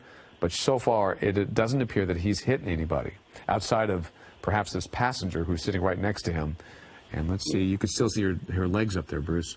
Yeah, you know, David, as technology moves along, I really suspect in a couple of years we're going to see a way to disable vehicles safely, whether some sort of piton is fired from the patrol car that shorts the car out but not locks the steering. You have OnStar now, not to plug them, but they have the ability to shut the car down. So this technology is catching up, and I really believe we're going to see in the next couple of years pursuits come to an end. Yeah, we've been hearing rumors about that. Boy, wouldn't that be great if they could just kill a car and make it just come to a stop and just end these pursuits, which you'd think in this day and age with our enormous amount of technology, we would do that more. That's interesting about OnStar, and I wonder if they've ever used that in other pursuits, but there may be some protocols still in place that you can't do that. I'm not sure yet, but that is certainly, that would make a good story for us to look into and try to figure out where we headed and how we deal with these pursuits to make them safer. And actually, David, there was a pursuit where they did use OnStar to disable the vehicle. I believe it was a couple weeks ago, and I want to say it was in Texas. But they did do it, and it worked like a charm. Wow. Okay, so that's a good case there that they can examine and see and use that as an example. That's a good one. Westbound Garvey in Alhambra, I'm being told, is where they are. Westbound Garvey in Alhambra. Are they anywhere close to their home? I don't think so. It looks like they're a little west, possibly, and north than where they are. It looks like the suspect, I don't know if his lights are on in the vehicle or he sustained some front-end damage when he went through that construction fence earlier. But that's another issue for law enforcement, too. If he's blacked out, driving on the wrong side of the road, that's a huge public safety issue. Okay, so there's a good shot of the woman next to him. I'm trying to figure out, is it just the movement of the light, or is she moving around? I'm not sure. But it does appear that those are her legs that are up. There's her arms. They're moving around a little bit. We did get some shots of her texting. Oh, he does make a crazy swerve right there. But, yeah, as we continue to look into the car, when their windows are down like that, you can get a decent look at them, although with the sun going down, we're not going to see a whole lot more of that without a real challenge. I guess when they put the spotlight on it, that might give us an opportunity to see what's going on in there. But you're right, she seems awfully relaxed. Yeah, and the windows down are actually a plus for law enforcement because they can see into it. The tinted windows are a huge issue for law enforcement because you're walking on a vehicle, and like you said, you don't know if there's any weapons in the vehicle, too.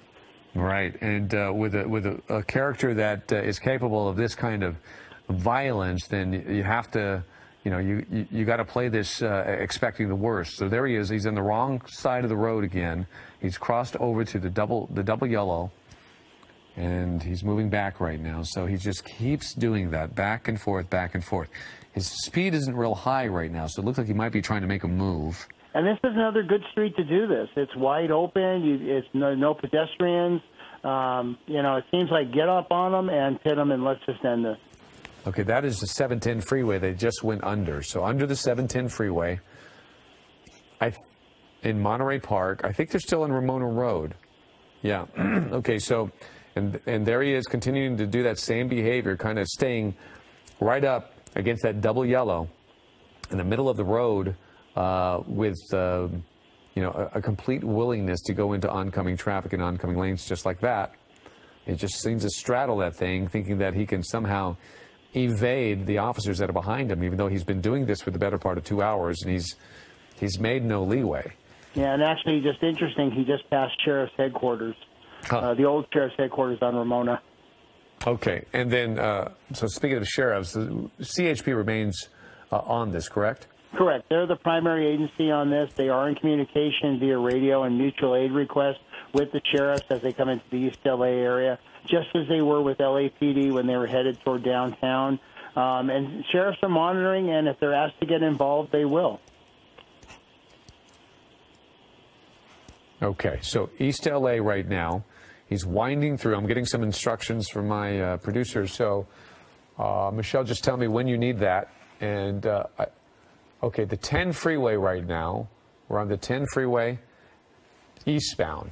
So we are at 7:59, approaching 8 o'clock. And we're going to stay on this coverage on KDOC TV. So you don't turn the channel. You don't need to go anywhere. We're going to stay with this very dangerous pursuit that's been going on for 2.5 hours right now, perhaps more than that, on the 10 freeway, East LA, exiting at Ramona right now, exiting at Ramona. So we're at 8 o'clock on KDOC TV. And just to give you an idea, if you are tuning in for something else, this is extended coverage from Eyewitness News on KDOC TV as we continue to watch this very dangerous domestic violence suspect getting on, one more time, Michelle, the 710 northbound, 710 northbound. This suspect is in that Honda Accord. It's a 4-door, and he's wanted for felony domestic violence, and he has perhaps his victim in the car with him, sitting right next to him in the passenger seat. This pursuit has been going on for quite some time. His behavior has been extremely dangerous, very erratic. It's remarkable that they haven't hit anybody, but CHP is very close to them. They tried one pit maneuver. They tapped his back bumper. He accelerated. He has no qualms, no concerns about going into oncoming traffic. That would be on surface streets. He's at a freeway now. He's on the 710 northbound. Largely when he's been on the freeway, his behavior has been a lot better, especially freeways that don't have a lot of traffic. But here he is as we continue to watch. It looks like he might be, is he pulling over and is he exiting to the right? Let's continue to watch this. Maybe he's getting back on surface streets. And by the way, go ahead, Michelle. Okay. David, 710 and give us a, go ahead, Bruce. Calculation of speed. Well, he looks like he's getting off the freeway now. Yeah, they said the 710 came to an end, so that was Valley Boulevard. He's in the Pasadena area now. Okay. Back on the 710 southbound. Okay, so he basically is just, he's going in the other direction right now. So this is Bruce Thomas that we've been talking to for quite some time. Bruce, you've been invaluable in covering not just this pursuit, but many other law enforcement issues. We thank you for being here with us today and helping us with that. So on the 710 southbound, and Michelle, correct me because I'm getting mixed up here, but I believe it's 710 southbound. So he is heading back on the freeway in Alhambra right now. And Bruce, they've got the what is it called, the sun gun on him? The night sun from the helicopter, which is a high illumination device which will light up the area. It not only does it illuminate the vehicle, but it also illuminates the area so the motorists know there's something coming up on them. Okay. Yeah. So that's very helpful, especially with night. You don't notice a lot of things. If you're just a driver out there, perhaps this will help warn people that something is coming their way. They'll see the bright lights. That is a Honda Accord. And boy, it would be a blessing if that thing would run out of gas. We have no idea how much gas he has, but he's been going for quite some time, accelerating, stopping, accelerating, stopping, and perhaps, hopefully, he's using a lot of gas and he didn't have a full tank. Yeah, it looks like he's going exactly back where he just came from at this point. All right, so I'm getting more instructions here on what we're doing for programming, so we're going to stay with this for a few more minutes. The 710 southbound going through Alhambra right now, and we'll try to give you some idea on what we've been watching. So we've been on this pursuit since Eyewitness News at 5 o'clock, where we saw some really scary behavior from that suspect that's been driving this vehicle, literally screaming, yelling, maybe even fighting with the woman who was sitting next to him in the passenger seat. And we've been watching her as well. They did seem to be in some sort of a confrontation. Then things started to settle down a bit. She had her legs up on the dash. They've been there for the better part of 2 hours, and there's a lot of concern about her safety. But then we were able to grab a shot as they went by Air 7, and we grabbed the shot of her actually with both her hands on her phone texting. So we know at least she's moving around. She's got her phone with her. She seems to be okay. We did notice when they got to Southgate, which is where this whole thing began, in Southgate, as they got closer to an area that they were familiar with, the passenger side door kept opening. And bear with us as we continue to figure out the signal issue. They're just on the move so much that sometimes there are signal issues, but it's back now. That's a live picture that you're watching. And Bruce, I can't tell. Are the lights off on that car? I think the vehicle sustained some front end damage, so it looks like there's only one headlight. but the rear lights may be non-functional at this point also. Okay. So it is not very illuminated. It's pretty dark right now, but that we're keeping it in the middle of the screen. That is the Honda Accord that we're talking about, that is kind of flying through those left lanes past the regular traffic. Eastbound 60 is where they are right now. Eastbound 60. You know, David, also you wonder if maybe some substances are involved in this. Yeah. Maybe she's under the influence of alcohol. He may be also, and that makes them a little more brazen. Let's face it, Bruce, and you know this better than anybody, most of these situations do involve some kind of illegal substance or alcohol. Yeah, unfortunately, domestic violence calls usually do involve alcohol, and people, we call it the macho juice. Uh-huh. Wow. Okay, what is that? Well, it basically makes people a little more brazen, a little more, puff up their chest, so to speak. Alcohol does one of two things. It makes you smart or stupid. That's true. So there he is. You can see those brakes, but yeah, from the back end, his tail lights are not on. And then, we haven't been able to see quite from the front end, but he's very dark in there. Luckily, the helicopter overhead is illuminating him, so there's a little bit of a warning for folks. Plus, they have the CHP vehicles behind him. There you see them with their lights on. So he seems to be staying in that left lane, and I don't know if that's a shoulder as well. Is that the shoulder, or is that a legit lane? I'm not sure. It looks like it's an emergency shoulder area from what I can see. Okay. He's using that maybe to just weave in and out of traffic at this point. Right. Okay, so eastbound 60 is where they are right now, as this domestic violence suspect continues to try to evade law enforcement, but CHP has been right on him. They even attempted a pit maneuver and got very close to a couple of others. But this guy is refusing to give up. And it looked promising at one point, where this started at Southgate. It went for a couple of hours. He wound his way all the way back to Southgate. It started slowing down. The passenger side door started opening and closing, opening and closing. It looked like they were going to give up. And then they didn't. Then David, we just saw the vehicle weave a little bit. So I know there was some left front end damage, as Air 7 HD showed. Maybe that is having an impact on the vehicle. Okay, so maybe that he's having a hard time keeping it going, keeping it straight at least, and having to make some abrupt adjustments on the vehicle. Yeah, David, the other thing, too, is CHP is requesting assets, because one of the things you have to deal with is the pursuit terminus, the end of the pursuit, as we call it. And so they're probably asking for canine to be in the area, make sure they have enough manpower to take the suspect into custody, and also safeguard the victim's safety, too. So time is a good thing for CHP at this point. Okay, so assets, they're asking for assets. What about a SWAT team? Who does that come from? They would probably ask for the sheriff's SWAT under mutual aid or Special Enforcement Bureau at this point, as they're in the area of that. They probably have put them on notice or standby, but at this point they haven't made that request yet, unless this ends and it turns into some sort of barricade. Okay. All right. So, but at least, it shows you law enforcement, they know what they're doing. They're thinking ahead. They're planning for the end of this. And when it does come to an end, and it will eventually, they want to have everything available to them to make it end as peaceful as possible, but prepared for any scenario. Yeah, and that's what briefings are for.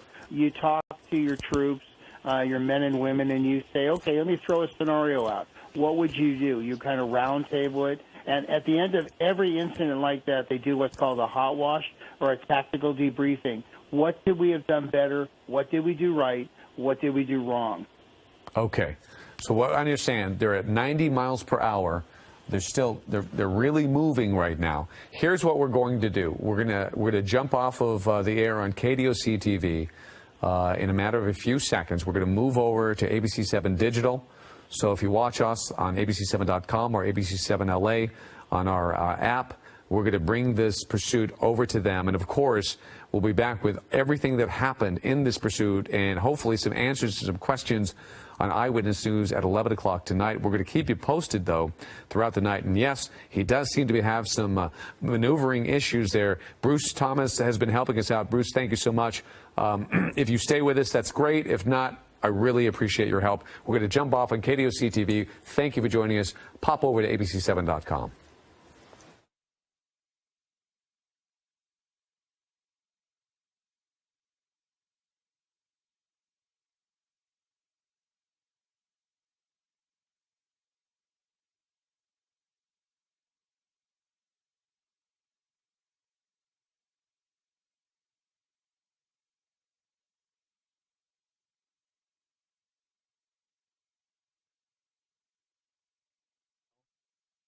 I'm David Ono coming to you. I am live in the studio here at ABC7 as ABC7, our Air 7, is overhead. We've been watching this pursuit for more than 2.5 hours now, and it continues to go.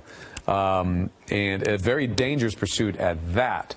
A domestic violence suspect inside that vehicle, but what complicates it is the fact that he has his victim with him.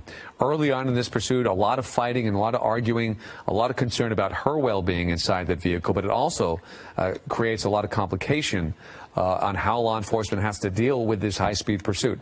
We have been watching some indications that there's some dissension between the two. She looked like she was going to try to jump out of the vehicle a couple of times. It started in Southgate. They wound their way back to Southgate. We thought it was going to come to an end, but it didn't. Immediately after, he seemed to have changed his mind, accelerated, got out of there, continued to wind his way through various other areas, and it seemed like they got into another argument. But she's been sitting in that car.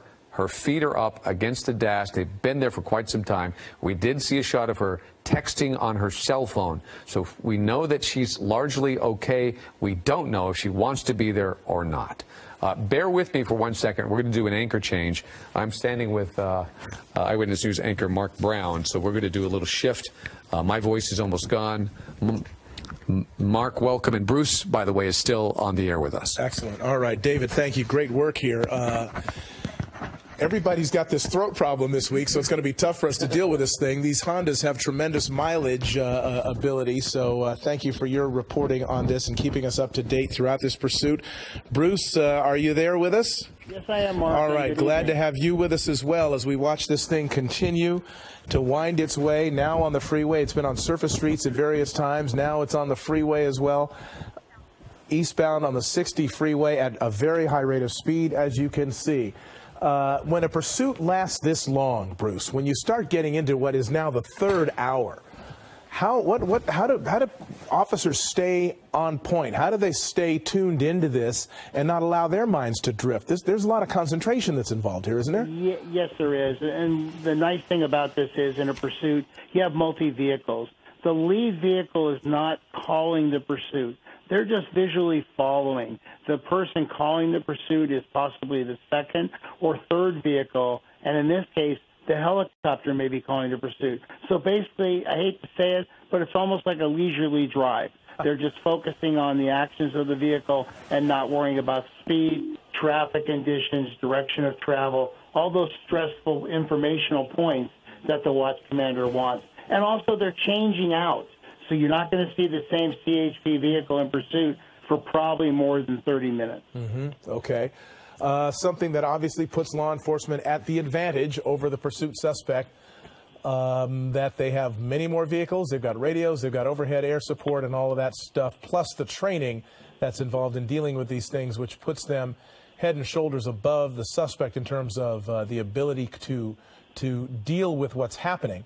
It's still up to the suspect, Mark, the state of California Post, Peace Officer Standard and Training, mandates pursuit training every year.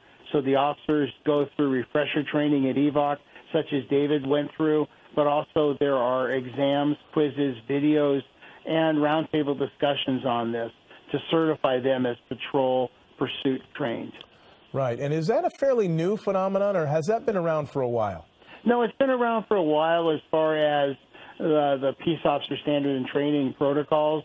But we're seeing more and more officers being run through the EVOC, the Emergency Vehicle Operations Center, to get more hands-on experience. Well, it certainly pays off, as we are seeing. Nobody's been hurt that we know of. Any sorts of accidents have been kept to a minimum. There's a lot of decision-making that has to be involved in this, of course. about whether or when to back off of a pursuit. This is not one that you can back off of, though, is there? Because you've got a victim in that car. Yeah, you're right. And you don't know if the victim is willing or unwilling, but in this case, they're going to follow this pursuit, and it's been going on now for 3 hours. And we're going to see it till an end because they do want to safeguard the victim's life. Right. And this is now, it's on the 60 freeway, passing Azusa now. So just continuing for a long period here. It was kind of, you know, when I was covering this earlier in the evening, about, 2.5 hours ago, it was kind of in the Southgate area, Bellflower, Long Beach, kind of circling that area. And then he kind of branched out. And yeah, we're moving further and further east through L.A. County. I don't know the rhyme or reason for this, but it seems like he's definitely headed away from the area he came from.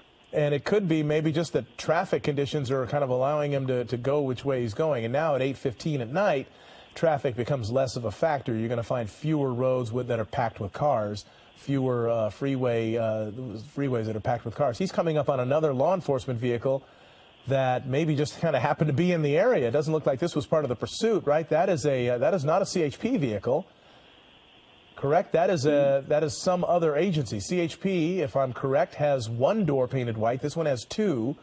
Yeah, it looks like that's a sheriff's vehicle. It's a sheriff's patrol possibly vehicle. The officer's the end of his shift headed home. Yeah, right. I mean, he just happens to be on that freeway. The guy just drove past him.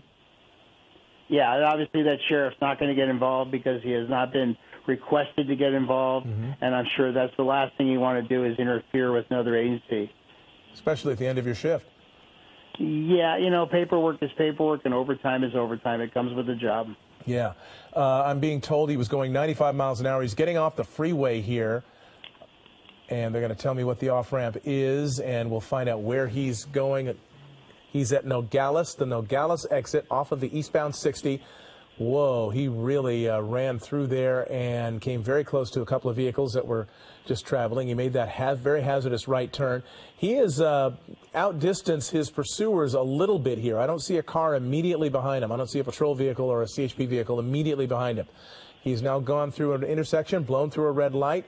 This is on Nogales, just off the 60 freeway, heading through the surface streets there. I wonder if he's going to try to do a foot bail here since he's put a little bit of distance between himself and his pursuers, although very clear to see, not between himself and the pursuing law enforcement helicopter. Yeah, he's back in sheriff's territory, so I'm sure they've been on the radio putting Walnut Station. Okay, he's bailed out of the car. He's bailed out. And there's a pursuing law enforcement vehicle. This is some sort of a business here. We don't know what it is. We're going to circle around, see if we can get to find out what it is that he's trying to run into and if he made it inside. This big building here, this is a parking lot, some sort of a business. It could be a grocery store. It's a 99-cent store, I'm being told in my ear, in the city of Industry. A 99-cent store. He got out, he pulled into a parking space, ran in. Look at all the people running out of the building now. Look at all those people running out of that 99-cent store. Being told, I'm sure the officer went in and said, everybody get down or everybody get out. What do you do? When you're in that situation, your suspect is running into a clearly occupied building like that. What are the things you say?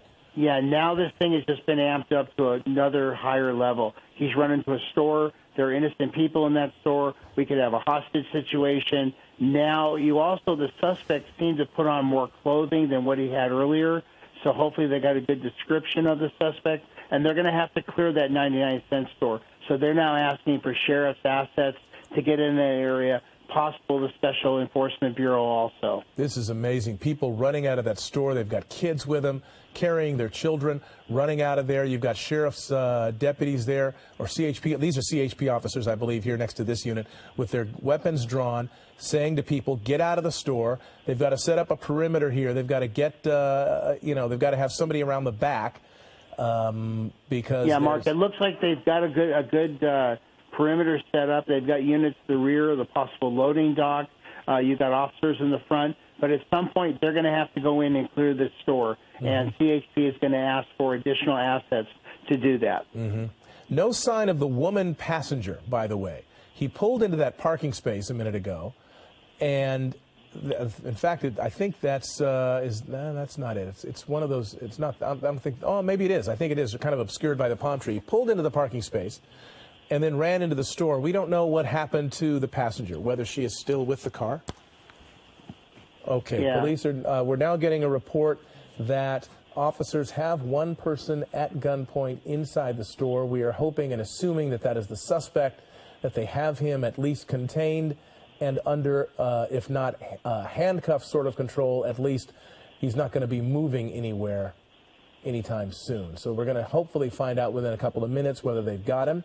And, of course, they will bring him out of the store, and that will be the end of that. We do not know what the woman did. The woman who was riding with him in the car, the passenger, who he was reportedly beating during the pursuit. He was tussling with this woman during the pursuit. At various times she was texting, it appears. She had her feet up on the dash at one point. At several points, though, it appeared he was in some way physically assaulting her. And, of course, this is a domestic violence suspect and situation. Yeah, you know, Mark, I wouldn't be surprised if Air 7 HD could go back to the vehicle that he pulled into the spot if that woman is still just sitting in the car. Yep, which would indicate that, hopefully she's okay. It looks like the passenger door is open. Let's assume, the stun gun is on that vehicle right now. Yeah, there she is. She is still sitting in there, leaning out. No officers are near her at this point. She is basically alone down there by herself. No one has arrived yet to assist her. They're concentrating at this point on the suspect, on this person who was and is a danger both to her and to the public. Yeah, Mark, I think if Air 7 HD can go back up to the front entrance, I think we see CHP personnel coming out. So it may appear, based on their posture, that they have a suspect in custody and they're bringing him out shortly. Okay, let's hope that's the case. Now they're coming over to check on the status of the woman, of the victim in all of this, the woman who was riding in the car with this individual, apparently, according to reports, being attacked while she was riding with him. Officers do need to approach the vehicle with caution, as you know. You don't just assume. You can assume nothing. You have to, especially even sometimes with domestic violence situations, officers respond to those and end up in a very violent situation, sometimes inexplicably. Yeah, you know, your victim becomes your suspect philosophy. It looks like they do have the suspect in custody. It looks like they have put a code 4 out, and this thing comes to a peaceful ending. Well, it sounds like it. Yeah, we just heard the suspect is in custody inside the store, and they should be bringing him out in a couple of minutes. I believe we have a ground crew on the way there to try to find out as much information as they can about this. But there now, officers are assisting the woman. I believe those are sheriff's deputies right next to the car, and then some CHP officers off to the front of it. You see the different law enforcement agencies now parked in front of the store. This is a 99-cent store. Again, it's in the City of Industry. And is that your suspect right there? Can we zoom in tighter? Yeah, the suspect did put on some additional clothing as he was bare-chested before, but now he put on a long black sleeve shirt. Yep, didn't work. Nope, it never does, Mark. It never does. The one we saw one. I don't know if you were with me a few. It was several months ago, probably about 6 months ago, and a guy who was being pursued. He stopped right at a freeway overpass or over, I think it was over the LA River. And he stopped, hopped over the fence and went to a homeless encampment under there and gave somebody else his clothes. And I the guy, remember that, right? Yeah. And the guy came walking out like, I don't know what's going on. Yeah. And they ended up, they found that guy too. I mean, they try all kinds of tactics. That is one that doesn't work. Yeah, Mark, as you know, and we talked numerous times, the percentage of the suspect getting away is very minimal. Okay, we have a troubling update now to this incident, and that is that the woman is breathing, but she is unresponsive. Breathing, but unresponsive, unconscious at this point. We do not know what sort of injury, if any, she has or what might be going on with her, but according to reports we're getting from the scene, she is unresponsive. That is very troubling. A substance abuse issue may have raised its head, maybe alcohol in this case, and maybe she just passed out. Yeah, we'll have to find out. Now, this is how the pursuit ended. He pulled into that parking space, took off running inside the 99-cent store with a CHP officer in hot pursuit there, as you saw. Pulled into that space, and within about 5 to 7 minutes or so, he was in custody, but not before a bunch of people came running out of that store, some carrying their children with them, watching while highway patrol officers and other law enforcement officers went in after that suspect, presumably with guns drawn, looking for him, and one can presume barking out orders and or warnings to people to get out of the area and the like. So that's what happened. Yeah, go ahead, Bruce. If I can interject something, you know, there's a thing and actually a crime called domestic terrorism. Mm-hmm. And if you look at the definition, a bank robber who runs into a bank and causes people grief could be charged under that. And so the fact that he runs into a store filled with people and possibly holds them hostage to just a little bit, disrupts that, that's something that maybe the district attorney is going to be looking